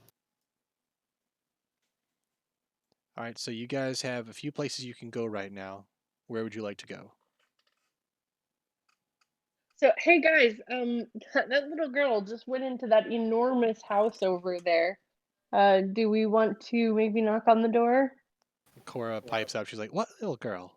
The one you were the one in the white dress?" Yeah, that one, the creepy one. Hi. I don't want to say anything uncharitable about children. I love children, but that one, she's different. I don't know what it is about her, but she disturbs me. She disturbs me too. Like yesterday, I was trying to make friends with her, and she just like dead-eyed me. Well, let's go to the area you've seen her last, and let's go ask some questions. Maybe ask the parents if they know anything about the town, or, anything. Might I suggest we go try to find this mayor's cottage? I know we talked to him at breakfast, but surely he had other things he couldn't say in the pub. Be it still morning. Begrudgingly, Azurak agrees with Maniacal. At Okay. least figure out more about, what direction to head in so we can go get this damn money and be about our day. Yeah, because the mayor didn't tell us where the parents of the deceased live either. It's up here by the big tree. Yeah. Okay, so the mayor's residence looks to be more of a ceremonial building instead of an actual house. For one, it's got like a huge porch with thick carved columns and painted wood, a huge sturdily made table with many chairs to the left, and double doors leading inside. When you guys knock on the door, the mayor comes out almost immediately. Perhaps his office is directly inside. He says, "Hey, it's you guys. Any luck yet?" Well, we kind of didn't get directions from you. "Oh, I'm so sorry. Hold on." And he writes a little map of the town for you, and he points you to all of the victims' homes, such as down here, and over here and such. Before we away, is there any other relevant information that you couldn't give us in plain public? No, not really. You and I had our conversation. That's all I really know. If I don't really want to color your findings in any way. I wasn't witness to any of these things. If you talk to the parents, maybe they'll be able to tell you more. Azurak, You did say. Azurak, you Oh. don't sense any evil from the mayor. In fact, you sense that he's a pretty good guy and he's doing his best. What about inside the house? Nothing. Okay. You did say that the first kid, Reese, was hanging out here by the tree, and then he wandered off. Do you know which direction? The kids like to play here. No one saw what direction he was. That's what made sending out the search parties so hard. If we knew what direction he went, we would have had a better chance of finding the kid. I have a question. The house at the edge of the town, the big one. Who lives there? That's Cassius's house. He's the mill owner, and a freaking crook, if you ask me. He has a huge supply of oil, and he charges us through the nose to keep our lamps going at night. Oh, he was the jerk you were talking to earlier? Indeed, the jerk I was talking to. However, he keeps a lot of people employed in the town, and his children, though odd and a little bit boisterous, are going to be good workers whenever they could become aged, or whenever they be of age. Well, thank you, sir. I think that's all the questions we had. Very well. Good luck. Az, why don't you go sense by the tree over there to see if we can find anything?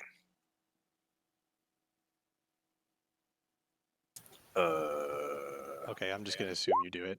Yeah. All right. Azurak, as you use your divine sense by the tree, you can tell that the tree is indeed dying, and you feel on the edge of your consciousness a sort of malevolent presence. You can't tell from what direction, but it's definitely something there. Can I do a perception or nature check? You can if you want to. Okay. Ooh. 20. Okay. So, Bree, you can tell that this tree is dying from, it's not from disease, and it's not from being poisoned. There's no bugs or anything like that. In fact, there is a distinct lack of living things in the ground or around the tree that you can tell. A guy kind of walks up to you as you're eyeing the tree. He's like, "Oh, yep, you're looking at the mystery of the hour for me. No idea why this thing is dying, and I'm in charge of keeping the damn thing alive." Oh. Well, it seems to be our common denominator here. Or at least a lot of the kids interacted with it before they went missing. Name's Dell, Master Forester, although can't really claim that much anymore if I can't keep a damn tree alive. Forester, you say? Do you spend a lot of time in the woods outside the town? I spend a fair bit, although mostly it's about reforestation around here. As we cut, we plant more trees so as not to piss off the woods too much.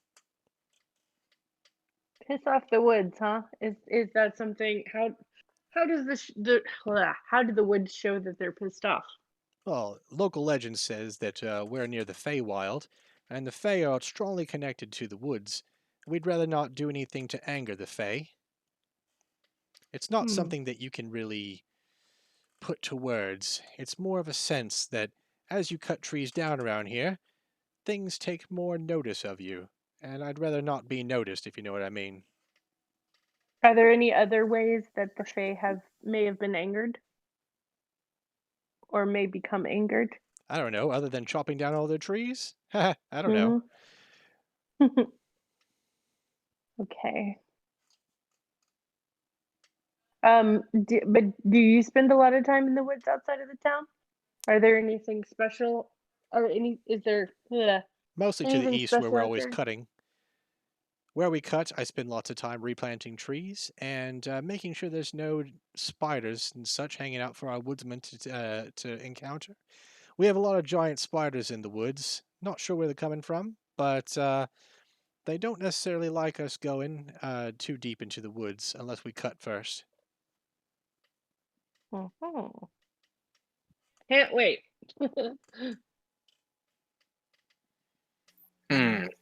Normally, they're not much of a bother. As long as you make enough noise, they tend to get out of our way. They're well fed.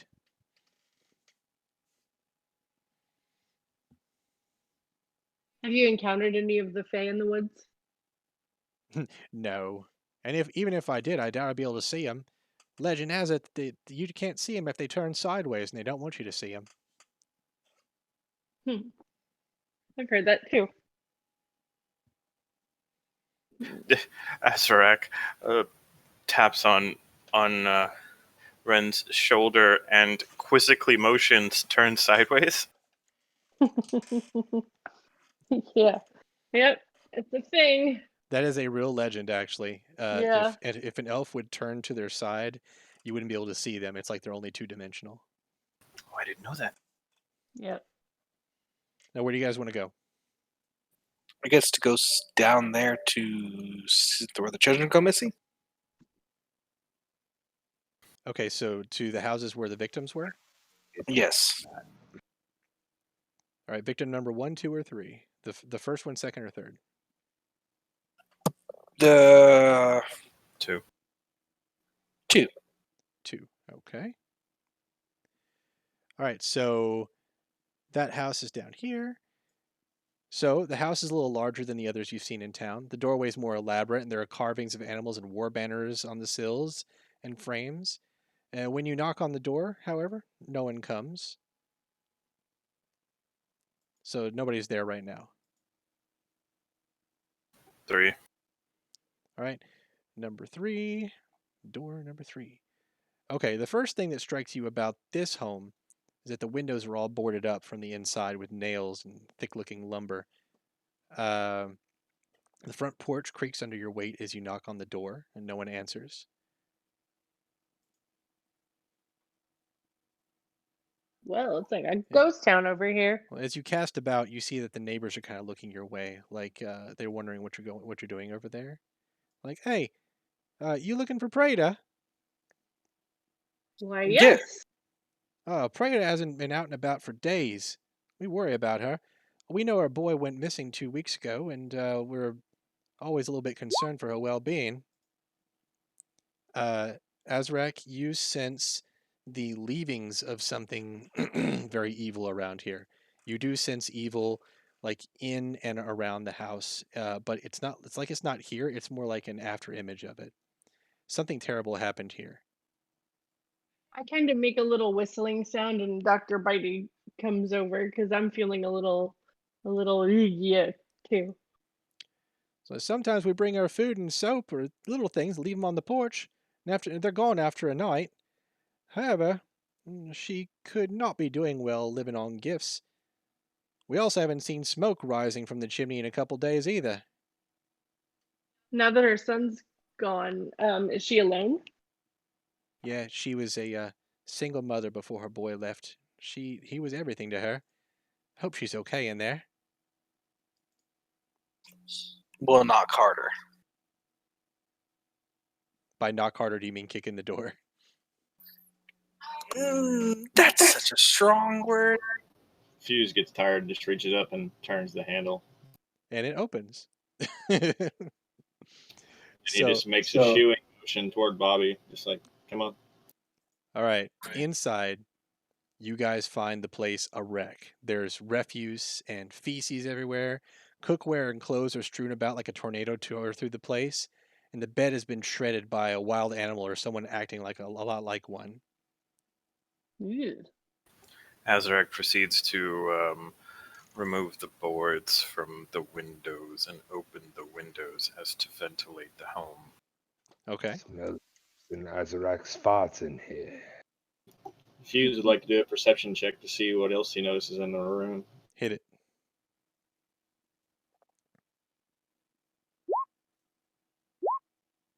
Okay. Fuse, you see a few things. All right. You see claw marks inside, like they're on the bed, the walls, and a small destroyed portion of the floorboards, like something broke through the floorboards and tore its way out instead of going in. It's like a wild animal. It's like a wild animal got in here and destroyed the bed and dug its way out. So there's a hole in the ground. There is a hole in the floorboards and something clawed its way out. There's also a note that's on the ground in the living room. What does it say? Bobby should go pick it up. It says, "I'm very sorry for your loss. I'm so very sorry," and it's signed as just C. Ooh. Oh wait, isn't that what's this fuck that lives in the big house at the end of the street? What was his name? Started- Cassius Clap. Cassius, yeah. Yeah. Let's see. Who else rolled good perception? Azurak taps Bobby on the shoulder as to motion. Where is the woman who's supposed to be in here? Can we use our survival to see if we can find any tracks or other? Well, we got a hole leading outside. Yeah, your perception is pretty good. You see that the hole does lead under the house and then outside. Azrak, you're rolling a survival. It says there are strange prints in the grass. There are 2 clawed toes and a clawed thumb sort of thing on the back, like a twisted bird or even a reptile. They seem to be concentrated primarily next to the bedroom window, circling and exploring around the rest of the house as well. Yeah, okay. Wow. Azurak taps Ren on the shoulder and motions at Dr. McBitey as if Mr. Dr. McBitey could smell or track whatever this is for us, like a bloodhound. I have pretty good survival as well. Roll Like it. that's what you would use to track, right? Yeah, I would use your score. Ah. You don't see anything new in the grass. Since it's grass and you're not exactly in the woods, it's very difficult for you. Azrak seems to notice more than you. Yeah, that's what I thought. I have nature. I mean, I don't know if that's anything. In that case, I motion that I'm gonna go outside and Just start tracking it. yeah. So I go Yeah, let's do over that. to the edge of the woods. Roll another survival And, check for me while you're doing it. Yeah, boss.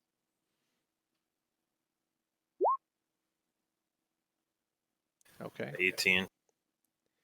All right, so Yes. you're tracking the tracks. They go all the way to the line of the woods to the south, but they're also circling around and going all over the place. You see them like do like a meandering course around all the houses and through the wheat fields and such. And you notice every once in a while there is a tiny bare footprint among the rest of them. Like you don't. It's like this person is stepping very lightly, but you do see a human footprint around there every once in a while. Is there any house that is not around? No, they seem to be going all over the place around all the houses where people sleep. Even the manor? Yes. And this boy, the house we were in, was he the latest or the Most Yeah. recent. most recent? Yeah, this boy, Nell, he... Oh, wait, I'm sorry. This was... The girl. Number 3 is The girl. Yeah. Number 3, the girl. She was the latest one. She died, or she was missing 2 weeks ago. And Prada was her mom. Okay, gotcha. Yeah, where the fuck's Prado? We do have tracks going southwards towards the woods. Yeah, but we still have, was Prada in the house? No, she was gone. Okay. So these footprints could be Prada's. Nah, well, the footprint, if Prada turned into some kind of weird 3-toed No, creature. no, the human one that's interspersed. Pato said that it was a human foot of a little girl, I think. I said they were just little. Oh. I don't know what girl feet do to the sand and boy feet do to the sand. I just think they're just human. Yeah. Right, but tiny person, not Yeah, they're full-grown tiny. adult. So.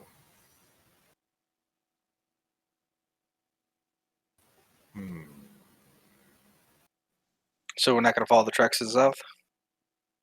I think we should.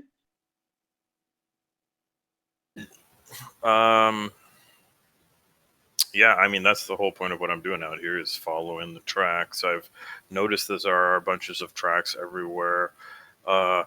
Do I see any of the tracks going off into the woods? Yeah, you see them enter the wood line, and they enter the wood line. Let's see. Yeah, they enter it to the south. Are Okay. we, I hate to break, but are we getting to a good stopping point? Because I'm starting to fall out here. Sure, sure. Yeah, we can call it, dude. If you're ready to call it, let's call it. I'm just starting to fall asleep over here. I was up at 5 o'clock this morning. Yeah, no worries, man. It's cool. So, for now, we've got the tracking going on, and the tracks laid off into the woods. The plot hooks we haven't gone after yet are the first and second victims' homes, the mill owner Cassius, and a couple other things, I guess. Fuse and go recharge at the house while we continue. Oh yeah, that's right. Yeah. We don't need everybody for it. Another thing, I can run back and just hang out and possibly do something else just outside of the thing, waiting for Okay. you guys to the tracking, Cool. and I'll just catch up on whatever shows up on YouTube. All right, man. Riding All the right, gentlemen, coach. thank you. I'll be back at the end, and I will be available the rest of the week sometime. Just let me know what time you want to do something. All right. Have a good night. Y'all good night. Okay. So, I have 2 images of Maniacal. Oh yeah. Can we fix that? Kill Yeah. off the white. Let me adjust this thingy here. Whoop. Now you don't see his health bar. Yeah, just a second. Give the man time to work, you green bastard. I gotta do a whole bunch of little boxes and stuff. There's that. Show the nameplate. So before we go running off into the woods after these tracks, we really should explore the other house right here. Do the whole thing where we reach for the door handle to see if we can get into the house, because we need to investigate anything in there before we run off. Talking about the house that don't look suspicious and Well, looks like just a house. the number 2 house, the second child's house, the rather ornate looking house, the rich family. We banged on their door in the first place, but they never came to the door. I think we should circle back to that house and inspect it before we run off into the woods. Okay. On you, Azurak. All right. So the door is locked, and as you jiggle the handle, a woman of substantial height and bulk answers it. Goes to the door. Like she walks up behind you guys, and she's like, "Hey, what are you guys doing here?" We're here to eat your kid. It's very As- insensitive, Cody.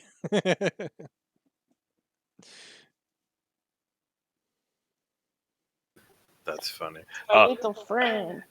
Azurak turns around, looks at her, looks at the door handle, jiggles the door handle again, looks at her, shrugs, jiggles the door handle again, shrugs, looks back at her as if to motion, well, I'm trying to go through this door, but it just won't open. This is my house, and I'd like to know what you're doing here. Trying to get in. Pardon my rude friend over here, but we just went to the other house over there. God, I forgot the lady's name. Prada? Went to Prada's house, and she seemed to be missing. We were rather worried. We knocked earlier, nobody answered. Prada's gone? God. Yes, it seemed like someone or something ramshackled her home. Oh God, no. What happened? Oh, bro. Do you think my daughter's gone? My daughter is gone, and do you think something got Prada too Oh my during the God. day? It seems, I don't know what time, but it seems like it. Shit is going down. Sorry, aggro.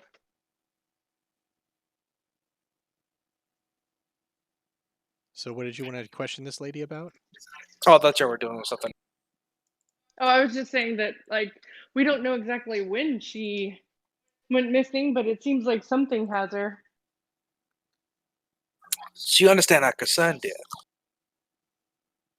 I do. I really hope it's not the same thing that took the other children, such as mine.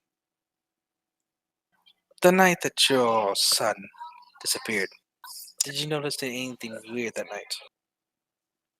She kind of sighs, and her posture gets way, way beaten and taken down. Like she was putting on a good face before. She says, Nell was a good boy, but he was going through a phase of troubled sleep. He had taken to sleeping with a candle next to his bed, but I put a stop to that whenever I walked in one morning and the blankets were smoldering. Kind of wish I hadn't. However, Are you sleeping? Oh, sorry. on bad nights, Nell would sleepwalk. Normally, he would just walk into my room and stand there for a while and go to the kitchen and run into something, waking himself up. But then one morning, I woke up with frost on top of my bedding, and the front door was open, and Nell was gone. No signs of struggle. Nothing opened the window. No, not that I know of. We went on search parties and we looked for him. There were no tracks that I could follow. I've tried to put it all behind me and bury myself in my work, but just it's not working. I keep a chest of Nell's things that you can look at if you want, if you think it'll help you find these kids. But I'm pretty sure my son's dead. Azurak writes a note on a little pad that he has, and it says, "Do you know if any of the other children in town can sleepwalk?" And he shows it to the lady. Not that I know of.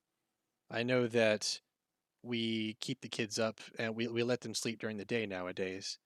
The kids all were having terrible nightmares for a while, and we do our best to spare them that, and they sleep a lot of the mornings now. Are the children's nightmares currently persisting, or have they faded? I don't know. Like I said, we keep them up a lot of the night. The adults aren't getting a whole lot of sleep. I can tell you my dreams are not that great. We experienced something like that last night. The dreams are persistent, it seems.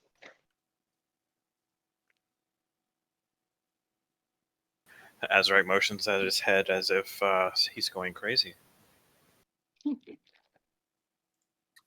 Well, my dear, I appreciate your time. If there's anything you can think of that was peculiar or anything else, please let us know. We're staying at the inn. I'll find you if I need to tell you something. So it's about noon right now in the day. What do you guys want to do? So do we have like our packs and everything with food, rations, water, all that on us? Or do we need to go restock that? Do you want to go to Cassius's place before we go out yonder, or do you want to trek out yonder first? Like, do you want to investigate the little girl in the white dress first, or do you want to go into the woods first? I did buy a horse for her. I'm here to put my blade in things. I think we should, since we have a track, we should follow the tracks just for a little bit. Because we are going to come back to the town and talk to the little girl. True. Tracks will go away. Okay, so what are you guys taking with you as far as things? It's what's the odds. If we want to go talk to them, we can go talk to them. I'm just assuming tracks will eventually dissipate. If we think it's already been 2 weeks, huh? No, these tracks are pretty recent. Oh, so yes, recent tracks. What do you think, Dark?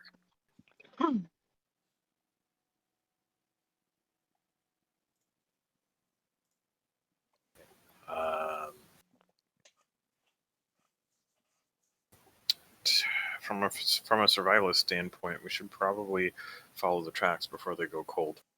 Yes. Yeah. All right. Strike with the irons hot. All right, let me just get that going here.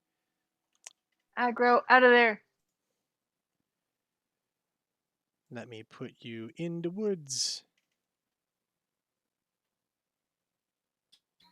I guess we're just holding the stuff we're taking, right? Yeah, you've got packs on and such. Mm-hmm. Ready. Okay, so those of you that have been in a true wilderness before recognize this forest as truly untamed. The trees grow so thick and chaotically that keeping your bearings is all but impossible, and any space not taken up by thick trunks of oak or elm or whatever is out here is carpeted with ferns and moss. Even the most savvy among you feels on edge here, instinctually knowing that you have stepped away from civilization entirely and that you have fallen down a couple links on the food chain. The hairs on the back of your neck stand on end, and you get the sense of being watched. Everybody, roll perception if you don't mind. The screen is black. Yeah, it's black for me too. My dynamic lighting is working nicely, thank you. Well, aren't you fancy? Working great for me. There, it works now. As the party starts to leave the town and walk into the forest, Azurak proceeds to take sections of rope, yarn, or something that he has brought with him and cuts small sections of said item off and ties it around rocks or trees, small caliber trees, or bushes or branches as we go out into the forest, as to leave a trail to come back to. Yield breadcrumbs. Okay. Mhm. So those of you that rolled above a 5 on perception, which is all of you, way to go. You notice a little something something off in the trees. Boop. Donkey flavored hermaphrodite penis. There is a large hairy spider with a bunch of legs like sitting up in that tree over there. And you're suddenly very glad you didn't wander into the middle of this map without seeing something.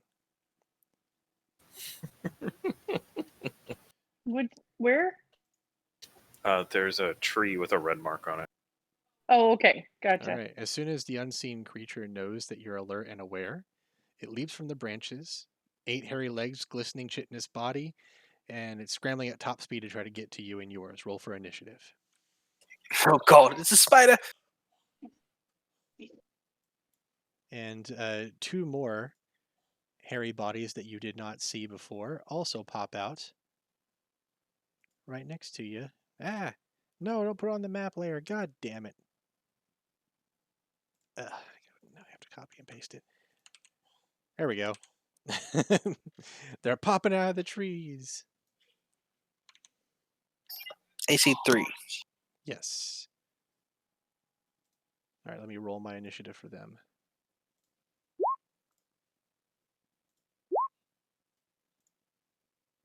It was 17, but no token was selected. Yeah, mine was 20, but no token. You gotta click on Dang your it. token. I see y'all's. Like, I see Bree 20, I see Maniacal 17. Mine ain't got through. Let me look. Yeah, you're Oh, there. but if you didn't, okay, it shows up in the window, but it doesn't show up in the turn order box if you didn't have your token Yeah. selected. You have to have your token selected to do your thing. All right, Mr. Bitey also has to roll for initiative, by the way, Bree. Oh, Or, how do I do that? excuse me, Dr. Bitey. He's got his doctorate. All right, on his list, there should be, right next to Bite, there should be in it, there's a dice icon right there. Right to the right of his armor I see class it. and hit Okay. points. There you go. Did I click on him or no? I don't think I clicked on him. Is he in the Dude. turn order? You should Nope. do 3 on his thing. Hold on. I still don't see Cody's health. He switched 14. There we go. he switched his thing like in the middle of the game, and now I have to play catch up here. Bar It's 3. on mine. There we go. It's got 14 health. Okay, Dr. McBitey is there now. All right, Azurak, it is your turn first. Got ass that's black. Are the spiders positioned where they're positioned currently? Yes. All right, well, I started right there, so.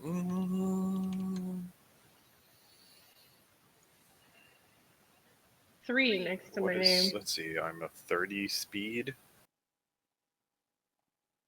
Because you rolled initiative of 3? I rolled an 8. You should have clicked on yourself. I did. Anyway, whatever. 3 works. Fuck, it's gonna take us 2 turns just to get there.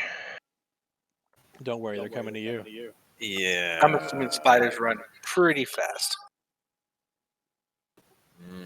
I'm going to take up a defensive position in front of Dearest Wren, right here. Let's see, what do I got? No, my guy is a primarily melee fighter, so I'm just gonna get ready to encounter anything that might come in battle ready form to protect the ranger.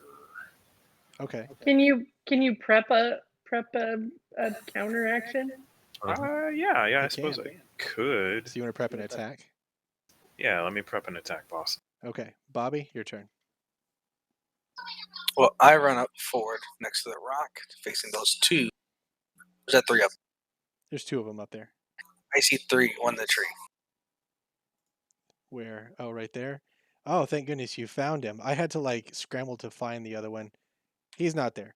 Like I accidentally changed his layer to the map layer instead of the token layer.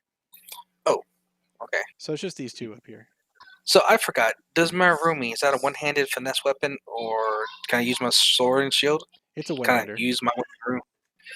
So I'm going to move forward here and start swinging my roomie, prepping it for attack. Okay. Maniacal. I'm gonna move over here. Pato, are there 3 spiders total or 2 spiders total? 3. Yeah, next to the random Notaki guy, and ready my 2-hander for when they get here to keep Rin from getting chomped on. Okay. Giant wolf spider. This one. All right, so he can move 40 feet at a walk. He can also dash. Let me just do that.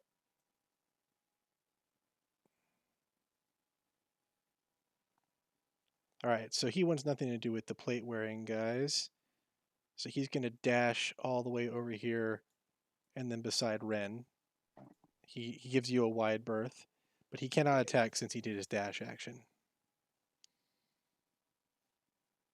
I love how you just negated everything I just did. Well, the monsters know what they're doing, man. Trying to eat, bro. All right, and this this spider over here, he kind of walks over this way and gets on top of the rock. This one does a dash action. Let me just Pato, for half a second, you threw a deck of cards on the table earlier. Is that supposed to be here now or no? No, that was Cody or somebody. Oh, okay. All right. The one to the right. The Did spiders are ruins. done. Dr. McBitey. Okay, so Dr. McBitey sees that the spider's right next to me, and he is going to make 2 attacks, one with his bite and one with his claws. Go ahead. You might want to move him next to it though. Quick question. Sorry to interrupt you. Yeah. It says right here my roomie has a 60-foot range cone. 60 That's hot. feet. I fucking like it. What's a roomie? It's like a whip His- sword. Blade. Oh, cool. 60 feet. That is. Like, Yeah, I wanted to check that because he's totally in range. That spider is. Yeah, that ain't happening. No, it's 5 feet, brother. Okay. Like, wow, that's a lot. well, if it's a whip sword, shouldn't it be 10 feet? Nah, we're doing the shorter range. Okay. Okay, so he did attacking on the claws and the bite. Both of them score on the spider's chitin, but it just leaves some scratches. Doesn't really hurt it that much. Oh, I realized that I had that. Advantage. So roll them again and normal. Okay. So bite and claws.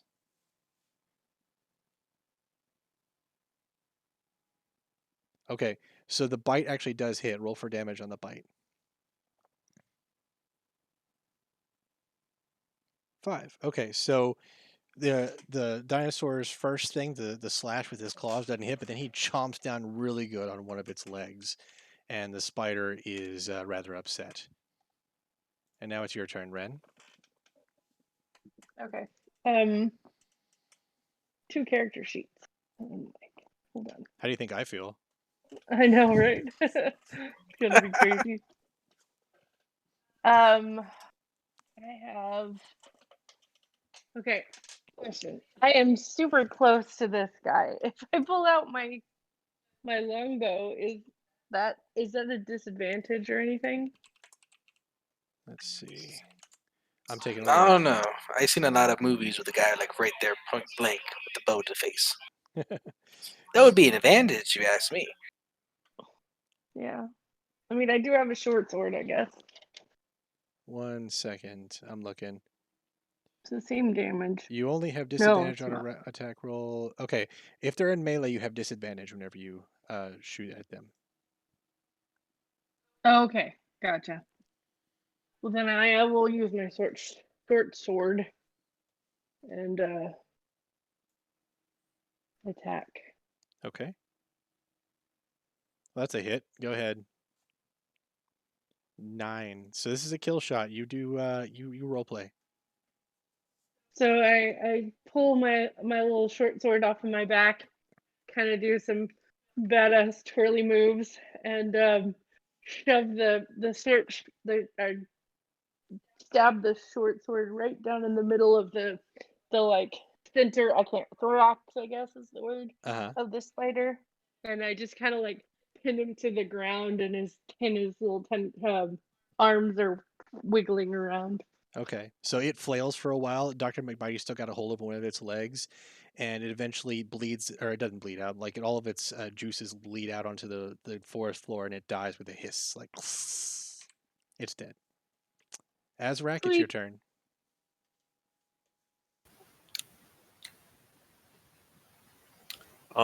Azurak gazes at Ren, and Dr. McBitey nods with adamant approval of the fight, and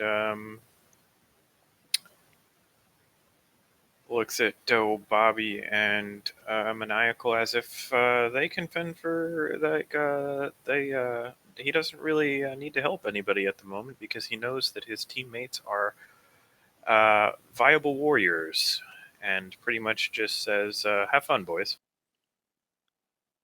I mean, he didn't say anything, but he motions as if to have fun. So you put up his sword and like, you nod towards us. All right, Ricky Bobby.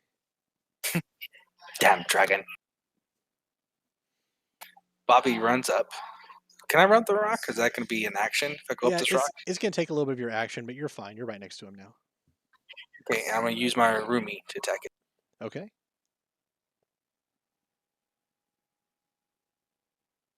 You're not allowed to use an Arumi without a mustache. All right, that's a hit. Go ahead, click it.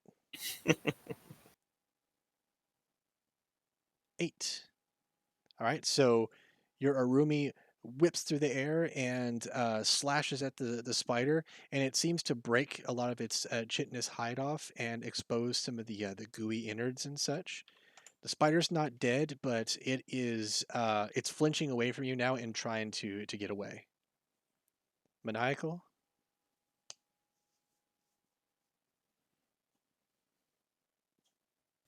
Ricky Bobby, Ricky Bobby, Ricky Bobby. I guess I go whack a spider here. Oh, whack 'em. I will just go hit this one with my greatsword. Do I roll any kind of advantage since is he not hurt, or just half kind of a dangled? He is nearly dead. He's not doing well.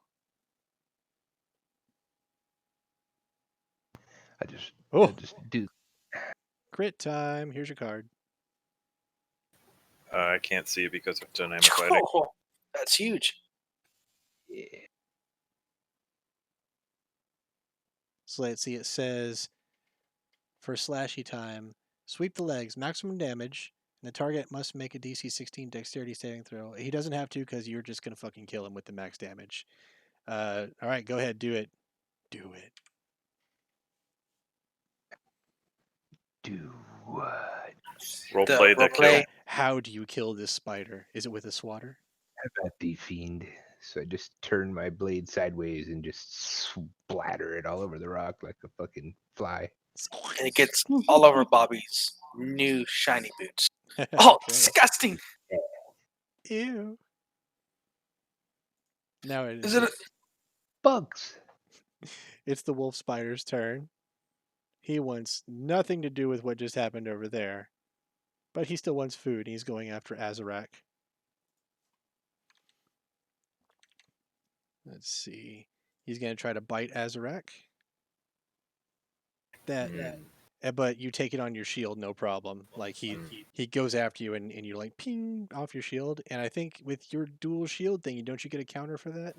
Yes, I do have a shield counter. Yeah, you prepped an attack too, I think. I did. All right, give me 2 attacks then. So first I have the shield counter, That's a hit. 5, all right. and then I have an attack. I think that was 2 attacks, right? Yeah. Okay, so yeah, click for damage. That is a hit. I think it should do 2 damage. There you go. All right, that is a killing combo you just did. Cool. How do you want to do it? So the spider jumps at Azurak as if to bite him in the thigh. Azurak reaches down, blocks with one shield, and takes the other shield and slams the spider's head into the ground with such force that it detaches it from the thorax. All right, it tries to flail around the ground for a while and is trying to look everywhere, but it has no head, and it finally dies with no nerves left. That's it. And Bobby is furiously trying to clean off his boots and not puke because there's spider guts all over it. Azurak kick under his breath. Do you guys wish to follow the trail some more? Yes. Okay. So let me see here. All right. So at the end of the trail, or sort of near the end of the trail, you come upon some skeletal remains. Right. It looks like the body of either a really short adult or a pretty tall kid. Everybody roll perception. You haven't killed the boy. Yeah, that's not dangerous. Bree, you get advantage on perception in the woods, by the way. Oh, nice. Azurak's got it too. Crit. I I'm didn't too have to roll distracted. perception because I critted the shit out of it. Yeah, no shit. Okay, so Ren and Azurak both notice a few things, okay? For one, no animals seem to have disturbed the scene. And it's odd that no scavengers have moved in to get their share of whatever this is. There are flies and other insects in abundance here, though. There's a peculiar black moss on the ground as well. It's not something you know of that grows in this kind of environment. There are also tracks everywhere around here. They go all around the body, but mainly head to or from what you believe is the direction of Vanger. Any peculiar tracks? Oh yes, the ones with the claws and the and such are all over the place here, and you also see those tiny footprints, the bare footprints as well. Can we concentrate on those bare footprints? Okay. Go ahead and roll some insight. Is the body, the skeleton, a kid skeleton or an It's adult? not a skeleton. Oh. It's like it's skeletal. Like the flesh is sallow, and like one of the legs is broken. You got insight, Bree? Oh, Me? I thought you were talking to David. Oh. Is it Oh, okay. Oh boy. You can roll insight or survival, either one. Yeah, I think survival. That's better for me. Let's see. Okay, so the tracks that go away from Venger and around this body and away, they lead to what looks like a cave, or maybe just like an oversized hole in the ground. The black moss you saw on the ground next to the kid earlier is in abundance here. It's growing thick on the ground right outside the cave and engulfing the entirety of the entrance to the cave as well. You can only What see cave? it's not on the picture. I'm describing it right now. Oh, I'm sorry. You can only see a few feet inside this cave, but as far into the blackness as you can discern, the moss carpets every surface from floor to ceiling. The sun is setting, and as you peer into the darkness, you can feel the presence of something inside slowly gaining awareness as the light wanes. Azurak, you sense a shit ton of evil coming from that cave, or that hole in the ground. Bree, you notice amongst the chaos of the other tracks that tiny set of footprints, some old, some new. It's whoever made these footprints seem to have come back to the body quite a few times. They seem to wander aimlessly around Reese's body, but never go any further. So that was Reese's body. Yes, Bum, bum. according to like the age of it and the and like how old the kill is. Yes, that's probably Reese. Side note, Dark, how can you use that more than twice? Use what? Dark sense, divine sense. That's an ability that I have. You can use this feature 2 times per long rest. Uh-oh. Wow, wow, wow, wow. We will start actually paying attention to that from here on out. They kept using it over and over. It's like, is there a special ability that allows them to use that more than twice? I Because didn't. I know. want that ability. I didn't understand that. And thank you for ruining it. I'm sorry. If it was an ability that you weren't sharing, I totally wanted it. So anyway, the tracks and such, you see that the clawed tracks and the little bare footprints are here. The clawed tracks definitely go into this cave hole in the ground thing with all the black moss around it. Should we look at the body and see if there's anything we can take back to prove that we found Reese's body? Because I know folks in town are probably going to be interested in that. Does he have a tattoo on his nutsack? Should we set some torches out for light and wait till dark and see what comes out of the cave? Azurak agrees with both Yeah. pieces of sentiment. He does believe that something that proves that the child is deceased should be delivered to the parents to give them more closure, and he also believes that blah blah blah, torches, caves, fight, whatever. Yeah. Okay, roll an insight check on the body there. Me? Any of you. Everyone. Not me. I have crap insight. Well, Just do it. okay. I'll do it. Say, hey, stupid elf, come and look at this.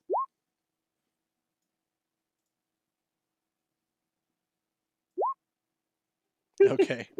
Well, Bobby noticed that the skeleton has it has like a healed break on one of its arms. Like the kid broke his arm at one time and it healed up, and it might be something that could identify it to one of the townsfolk if they know somebody that broke their arm in such a fashion. There any clothes or anything? The whatever clothes were on the body have been ripped to shreds, and they're so dirty that it's impossible to tell what they were. Azurak picks up the bone with the possible break in it and puts it in his sack.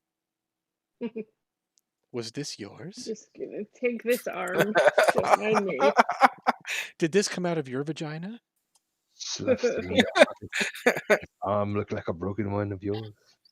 I don't say much, but that's a dead child's arm. Please don't show that to the mother. Azurak takes the bone out of his pack and puts it back on the ground.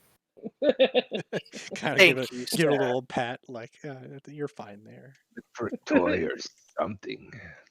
If there's any pants, root through them for a memento. Everyone Okay. remembers that Azurak has seen more war than most, and things like that don't really bother him. I mean, he has seen so much war and death and blah, blah, blah, that sometimes the nuances That doesn't affect you. Yeah. But we escape have him. a business deal. Speech and stuff. So, what is your He plan? feels the robo guy on an emotional level. Right. I got an AFK bio. I'll be right back. Okay. So Nice I would like investigation for roll. us. I like to try to find something, but I can't even find my ass. So Critical fail. We have several torches on our pack. I would love to make a circle of torches around the cave, light them to see if anything comes out.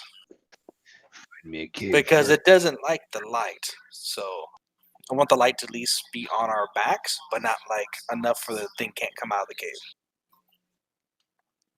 What do you think? I think we need to find said cave.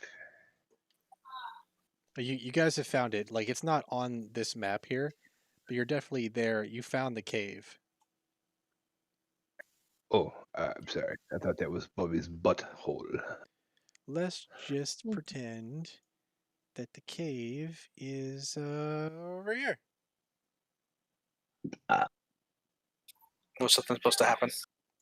Oh, sorry. Boom. They say yes. Oh, over here. Right there. Our hero was over here, and I thought the whole map was going to change. I was My zoomed bad. in. Nope, over there. Just, I'm saying, like, if you guys need something to visualize the cave, that's fine. It could be right there. But like the entrance of the cave is not something I mapped out. Inside I have mapped out. Out here I have mapped out. We'll just pretend the entrance is right there. Oh, so the whole plan to wait to see something comes out at night is totally something we can't do. No, you totally can, man. Totally can. You're just gonna have to use your imagination. Imagine SpongeBob that shit. So what do you think, Ren? Torches. Torches? Mm-hmm. I'll be on the rock. Here's a torch. Azurak takes torch and hands it to whoever. Damn it. Damn lizards. Bobby walks over and around, setting up the torches. Okay. About 4 or 5 of them in a circular pattern around the entrance of the cave. Okay, so the sun is setting. You guys have all your torches going. What kind of other preparations do you need to do? Run some salted cow and wait for the shit to pop off. I don't know what else we can do. What else do we have in our packs?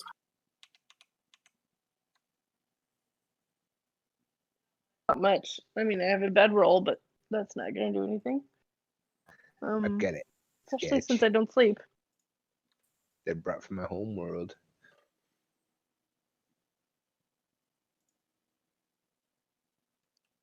Okay.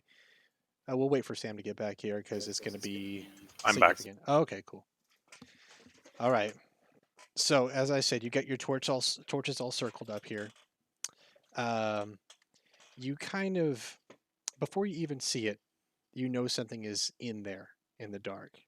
The light hasn't touched it yet, but you receive a momentary flash of enormous insectoid eyes, bristling hair, and claw-tipped pincers.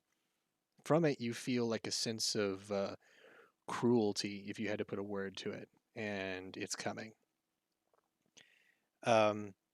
It gets to the edge of your torchlight. You can tell kind of like as like a sort of psychic sense you've got, and then suddenly it is over here. It seems to kind of melt away and then come back in the shadows over but next to you guys. Like I said, it's large. I mean, it's not large. It's kind of short, like maybe halfling sized, and it's got big black eyes, bristling like yellow hair, and claws on its pincers. That's disgusting. Roll for initiative.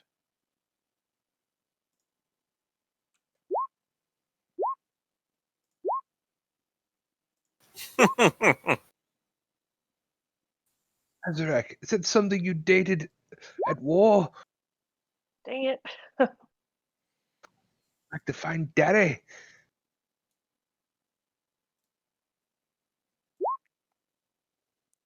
Okay, so let me see here. Hold on.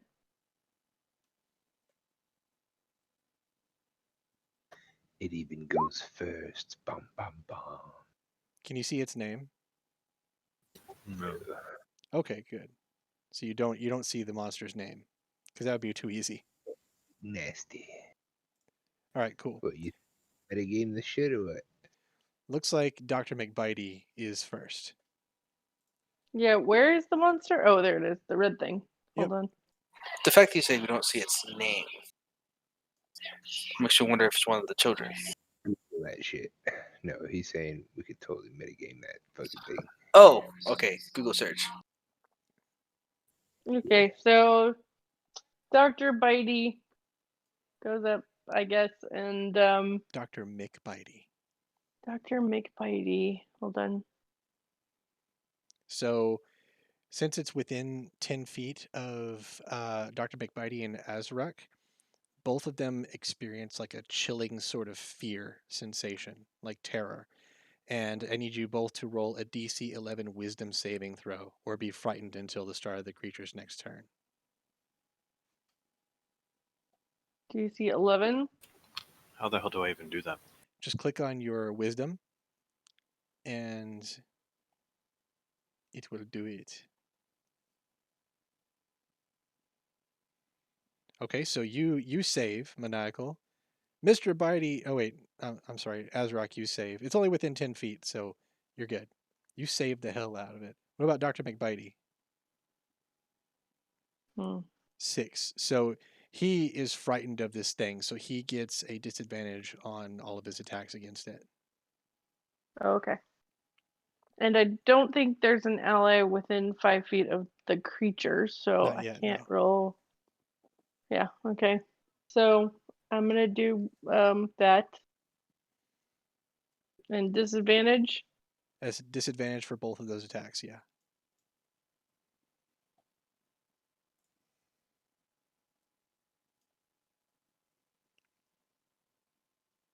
Okay, so Dr. McBitey, he does his best. He's shivering and he's shaking, and he tries to lunge at the thing, but it's way too agile and it jumps out of the way.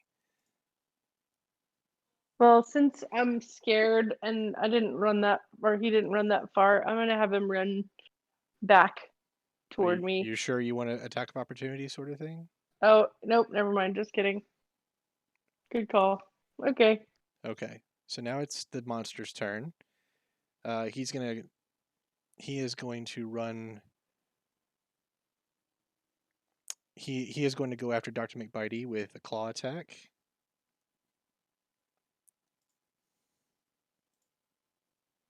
Ooh, that's a hit. Yeesh. All right, and he does 8 slashing damage. My goodness. Well, Dr. Bitey only has 10 hit points. Okay, so he must succeed a DC 11 Constitution saving throw or be paralyzed for 1 minute.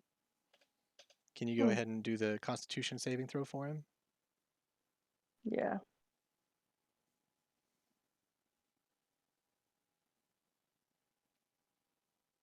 All right.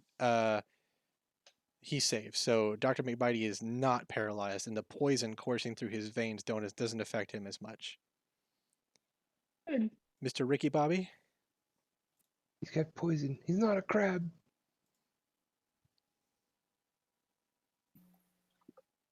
Man.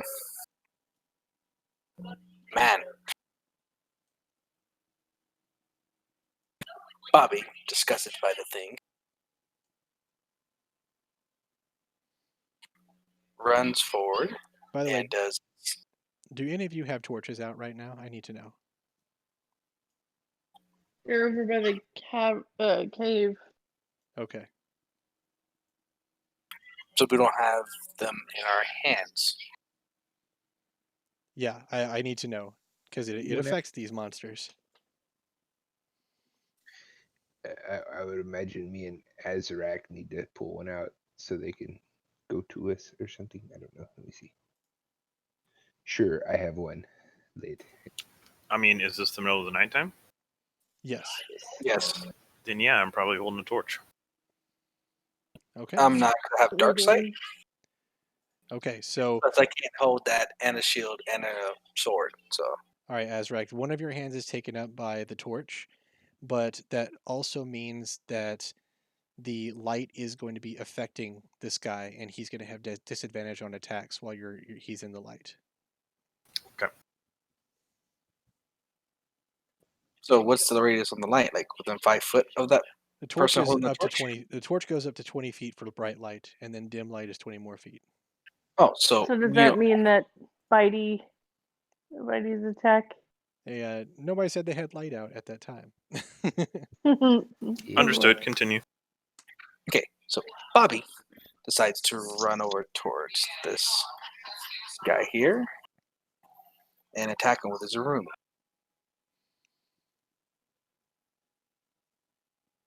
Is he scared? What the hell is this room? Yeah, you're going to have to roll a wisdom saving throw to see if you're frightened. Oh yeah, shit. I got nothing ranged, so I got no point. So wisdom saving throw. Yes.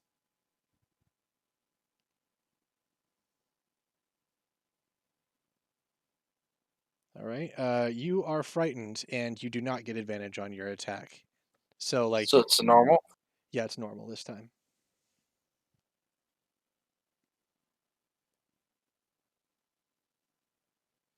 Okay, that is not a hit. Sorry, sir. It's way too agile. It jumps back. Okay, that's it. Okay, Maniacal, sir. Well, I guess I'm gonna take my ass over there.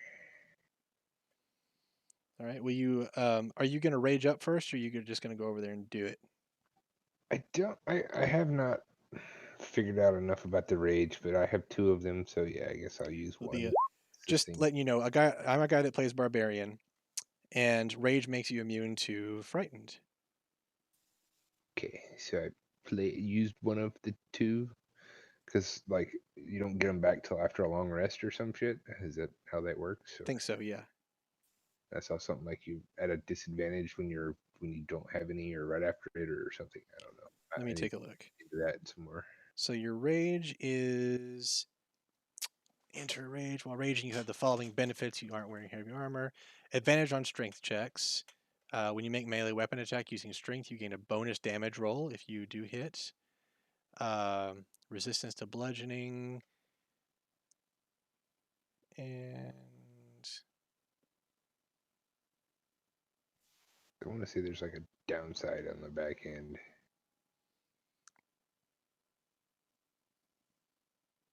once you have raged the number of times shown for your barbarian level, you must finish a long rest before you can rage again. No, not really. I mean, there is a downside in that. No, never mind. It doesn't actually make you immune to frightened either. Damn it. It doesn't look like your rage has any sort of bad side to it right now. Not at this level. Okay, cool. I'm gonna use it. Come over here and then swing with my greatsword. All right. First, make your wisdom saving throw on being frightened.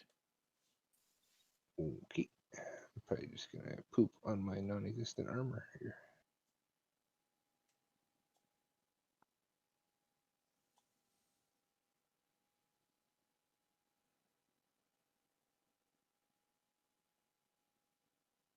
All right, it's Or good. not. You are unfrightened. You feel like a supernatural force compelling you to be frightened, but you don't give a shit. All right, go ahead. Roll advantage on this swing.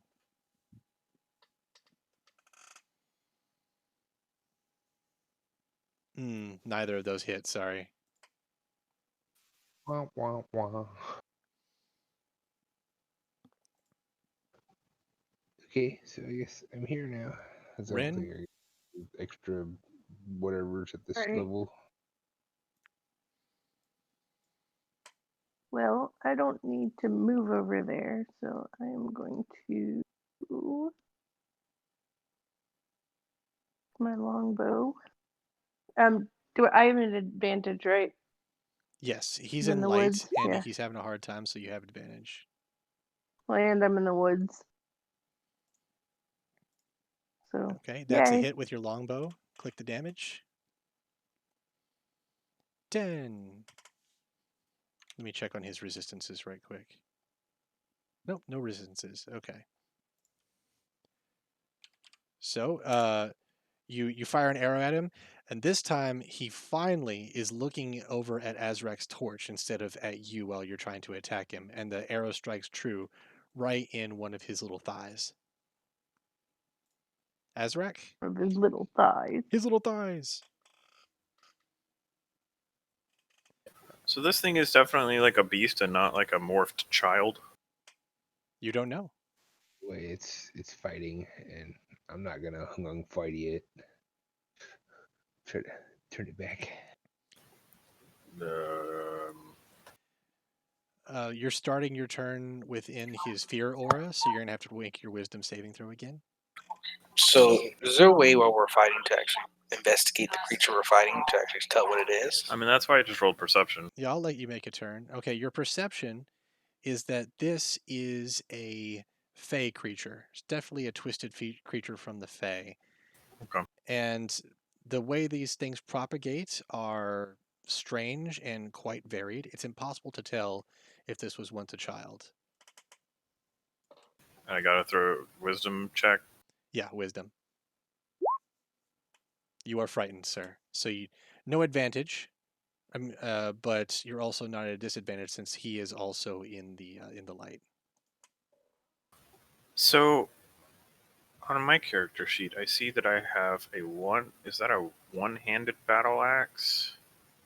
And a two-handed battle axe? Well, like if you use two hands to use that one-handed battle axe, that's an option, and it does a little extra damage. But you're holding the torch right now too, so you might not want to put it down.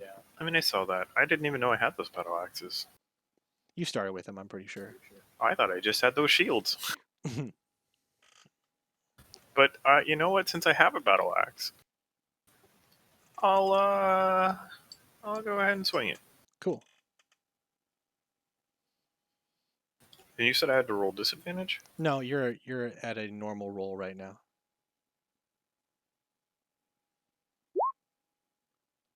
All right, that is not a hit. The creature like shifts out of the way and it's very small, and the axe doesn't quite strike true. Dr. McBitey, what is your diagnosis? Please, Am I scared? go sleepy night Or is night. he scared? Roll his wisdom. Okay. It's I'm a every little turn you scared start for in it. him. All right, he saves. Great. Okay.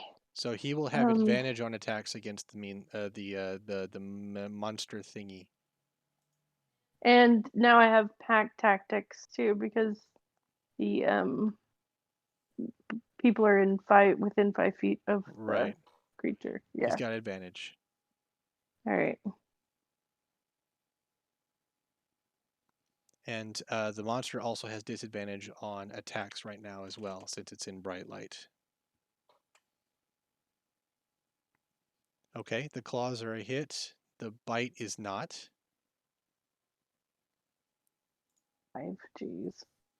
All right, Mr. Bitey takes his swing and scratches at the thing's chitinous body, scratches off a bunch of the hair, and the thing is, it's not quite bloodied yet, but it's close. Is there anything I can do to get away without dying? Well, the little guy's at a disadvantage right now. You might be able to get away. You could have disengaged Dr. McBitey before you attacked him, but you didn't. Disengage means you just get away. Yeah, but I mean, he would have gotten an attack of. No, disengaging means you Whatever. get away from them without an attack of opportunity. Oh, I see. Well, that would have been good to It know. would have taken his action. Yeah. I thought you knew. I'm sorry. No, it's okay. All right. All right. Well, Knows for the backup philosopher McBitey. do you want to do it since the guy has disadvantage, or do you just want to stay there? well, I mean, I might as well. It's like I'm not losing anything if he attacks him because he's probably going to attack him anyway. So. All right. Try to move him away, and I will do the thingy. Disadvantage. What's Dr. Yeesh. McBitey's armor? Let's see. 13. Oh, he just gets him with his claws and does 6. So Dr. McBitey is now down on the ground unconscious. Awesome. Okay. So what do I do? Like, does he do rolls or anything, or do I have to wait? Like, Where so? On his turn. okay. Let me just check and see what the rules are in the Animal Companion. It's like it's fucking dead. Oh, Yeah. Bree's so sad. You can hear it in her voice. Like, we just got here. I know. Like, first fight, you get chicken salad and just poof. well, second fight, but yeah. Okay, yeah. Right now he's unconscious. You can do death saving throws for him in a minute. Okay. All right, so next, the monster has his time to shine. I gotta roll a d20 for him right quick. Part of his abilities. Oh wait, not a d20. I'm sorry, a d6. Well, I lost my 3D dice. I need to get them back in here sometime. Anyway, he rolls a 3. He doesn't get it. He doesn't get his thing back. All right, he is gonna go and attack one of you boys here. He's gonna go after Mr. Azurak. He's holding the torch, and the monster thing doesn't like that. Yeah, he's talking too much anyway. All right, so claws. That is not a hit. So the thing tries to scratch you with its claws, and you just take it on your shield, and you get your counter.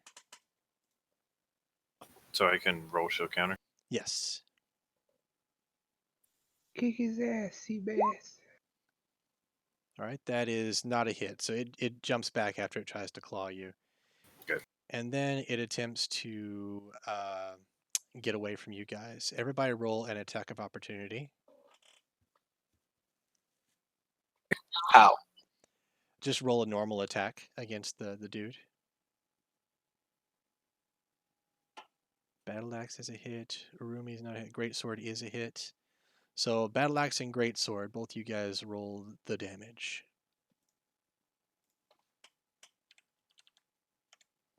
And I rolled the Okay. 11.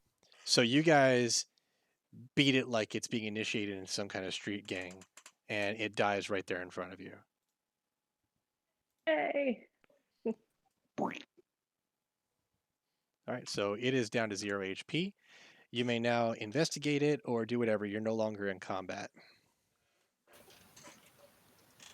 Okay, let's investigate the crap out of it. So should I use survival? Can I use survival for that? This is going to be an investigation check. Should we like take it apart, see if we find anything useful in its body? I don't like how you said that. It's it's 0 XP. 0 HP.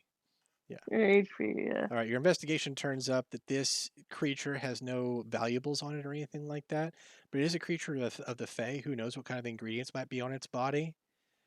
You also get the sense that you should either commit this thing's body to memory or bring it back with you for analysis. You also hear a bunch of scratching and skittering and hissing noises coming from the cave to the northeast now. There's 800 more of these things, just so we know. Hearing the scratches and stuff, Bobby takes out a single or 2 torches out from his pack, lights him, puts him right in front of the cave. The cave entrance. Okay. Is that okay with you? It's okay with me. I thought they were already in front of the cave. Yeah, it Yeah. kind of made a circle. Like the opening? I thought they were around the opening. Yeah. So you put it directly in the mouth of the cave or something? Yeah, the mouth of the cave. So whatever's in there doesn't want to come towards the opening. Because they're scared of light, ain't they? Yeah. They don't like it, no. But they do look at it. This asshole was staring straight at it whenever he was fighting. So Mr. Bitey's back to what health, right? He's still on the ground bleeding out if somebody wants to help him out. I got no I don't heals. have any heals at all yet. I can cut him up for you.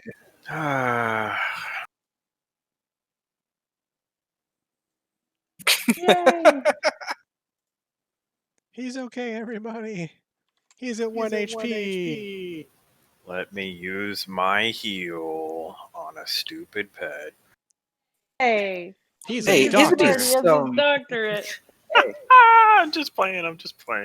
I knew y'all would get all riled up about that. Ain't y'all Of cousins course in I some heal way? it.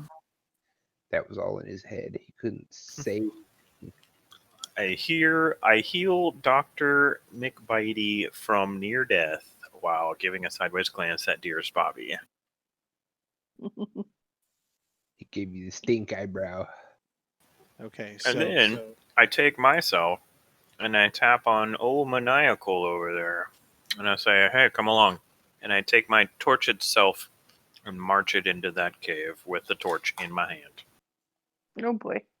Oh, okay. So I guess we're going in the cave now. All right. Yeah, I was just gonna take the thing, but it's totally. Yeah, take the thing, go to town. Yeah. Yeah, fuck it. Now we're going in the cave. Bobby's about dead. I mean, I'm sorry, not Bobby. Bitey's about dead. Oh, He well, can- shit. Hold on. Is that what you guys wanted to do? I'm like, I was about to do the whole DM thing and be all like, are you sure you want to go into this cave? no. I put the torches in front of the cave We to need keep them to- from chasing us.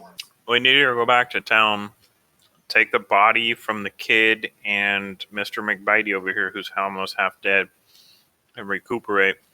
And we need to get all of our shit back, our long rest, short rest, whatever. Come back or whatever. Now that we know that's there, we'll come back.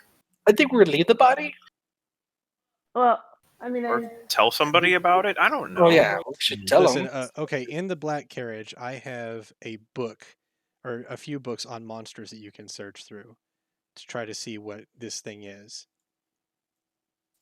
Okay. oh, okay. Sorry. Well, I mean, we can take the body back and the kid's body. We might as well well, Throw it on the carriage and the bug body and throw it on the back of the carriage and then look in the book. See I guess bringing the body back to the parents to bury. Hmm. Just think about that for a second. Here's your dead kid. Now, who's yeah, belong to? maybe not. Maybe we just say we found the body. And, Yeah. What yeah. about just report it to the mayor?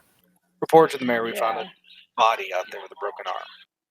It Yeah. seems to have a broken arm. We It, can it has a volunteer broken to leg, but bring- it had a broken arm that healed. Yes, Yeah. that. Like we you know, can if y'all want to, volunteer to bring totally him back good. out to get the body if they need help.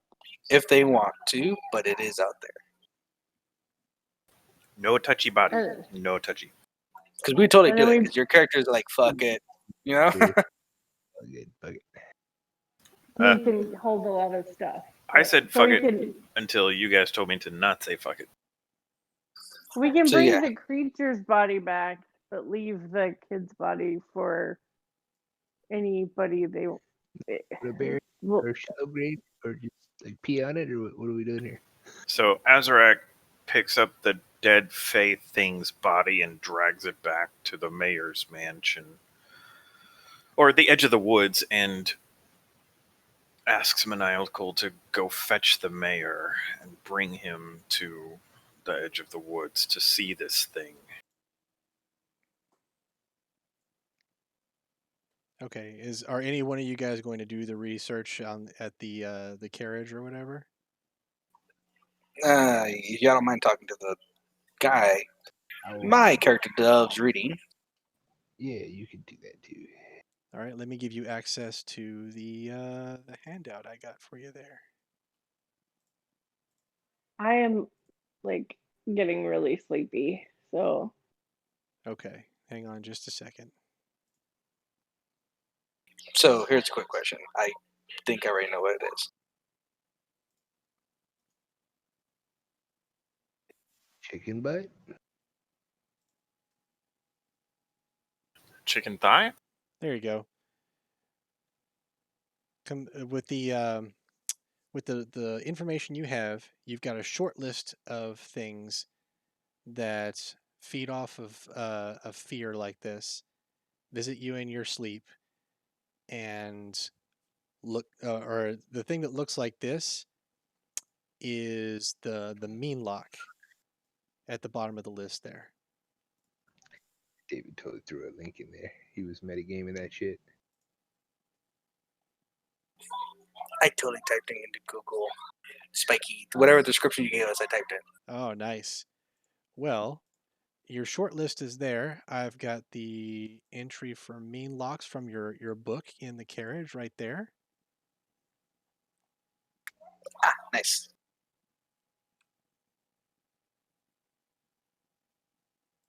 While I'm reading that, y'all can totally just do your thing, talking to the mayor and everything while I read this. Yeah.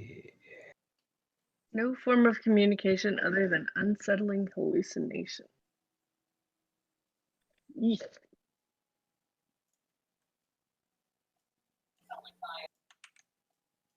Beat them unconscious. All right, so the mayor is out here with you guys at the edge of town now. And he's like, "Gods, what is that? It's disgusting. And you beat the hell out of it." So am I back from researching or am I not there? You're not there. Ah, so I can't speak. No, which Well, means that Maniacal and Ren have to do all the talking. that's just one of many we found out in the woods, and we figured we'd bring it back. Judging by what we've seen out there, this may be what's causing all of your spooky ookies at night. What do you know And about it? well, first I wanted to say, sadly, we think we found the body of Reese out there. The body had a broken leg, but it looks like its arm had been broken but healed. As far as this creature, we're not 100% sure, but we have somebody researching right now. If I recall, Reese did break his arm once climbing something when he was a boy, but that was a long time ago. I could be wrong. Well, I mean, if you want to send somebody out with us back into the woods to to reclaim the body, we'd be happy to show whoever where he is. I'm not sure. I don't want to lose any more people to these things. Tell you what, for right now, keep this a secret. It seems like the things are leaving the boy's body alone. We can always go out once you take care of this problem and get the thing, correct? Yes. Yeah, we've got our and David Bowie out here investigating what this thing. Mr. Bowie, what did you find? I was in the middle of reading and somehow, some way, it disappeared. So I didn't finish reading. Oh, you should have access to Oh. it under the handout section. And, oh, yeah. Short list. And Research. also, There it you is. go.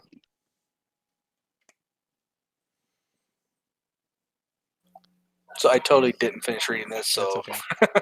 You guys are doing good work.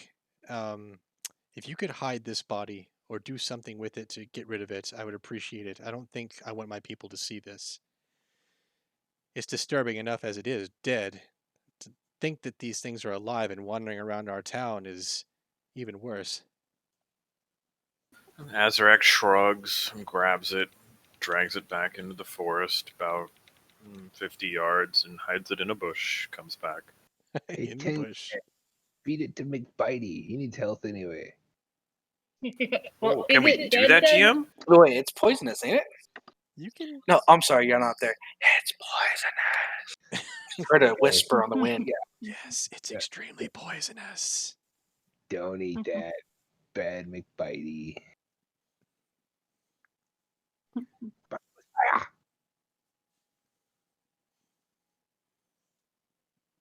So Plus, yeah, Ren's getting tired. Azurak drags slowly. it back into the woods and hides it somewhere. All Comes right, back. so you guys are getting physically tired right now. It is late at night at the moment. If you want to go back to the inn, that's fine. And after we do the whole sleeping thing, we can do the real life sleeping thing if you like. Yes, please. Yeah. Yes, please. Okay, hang on. Let me just give you the scene at the inn at night, right quick. Dude. Really their day. So I'm Hey, totally reading this what? book like at the bed. Yes, that's fine. Let me get you on this map here. Let me go to night number 2 right quick.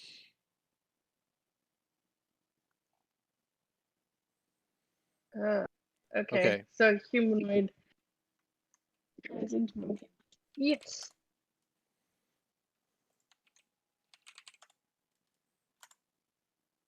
Sorry, am I not supposed to read that? No, you're fine. You could be reading over his shoulder. First night, Okay. tonight. Sorry, I'm looking for my entry for second night.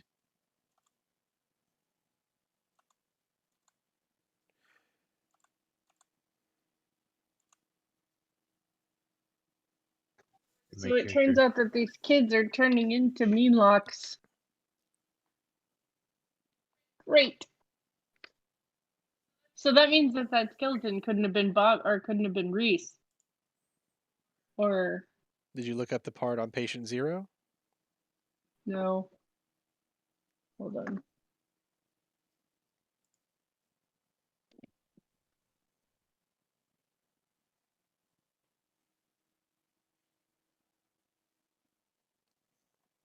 That's okay. So I'll totally read this later if we're going to end it tonight. Yeah, hang on. I know I had something for this night. Hang on. Oh, there we go. So at about 3 a.m., those of you that sleep dream of unspeakable things. There are whispers in your mind, something chasing you through a dark, claustrophobic place, and then there's an old woman straddling your bed. Every time you open your eyes, you are staring at the room's window. Then you hear a pained, desperate scream from downstairs. And assuming you guys go down there, you arrive to find Cora is already there, her little arm reaching up to comfort the sobbing innkeeper's wife, Willa. Cora turns to you and says, "Penny's gone." No. And the innkeeper is outside of the open door shouting at the top of his lungs for his daughter, then listening for a reply or a scream or anything. And then we end it on that note. Yep, that's it. And bitch is now a full grown ass Murloc thing. It should be in that entry for research. Yes, it's about It takes them some time to create another mean lock. It depends. I think it's under telepathic tormentors at the bottom. We're Yeah. sleeping with fire in our fucking room from now on.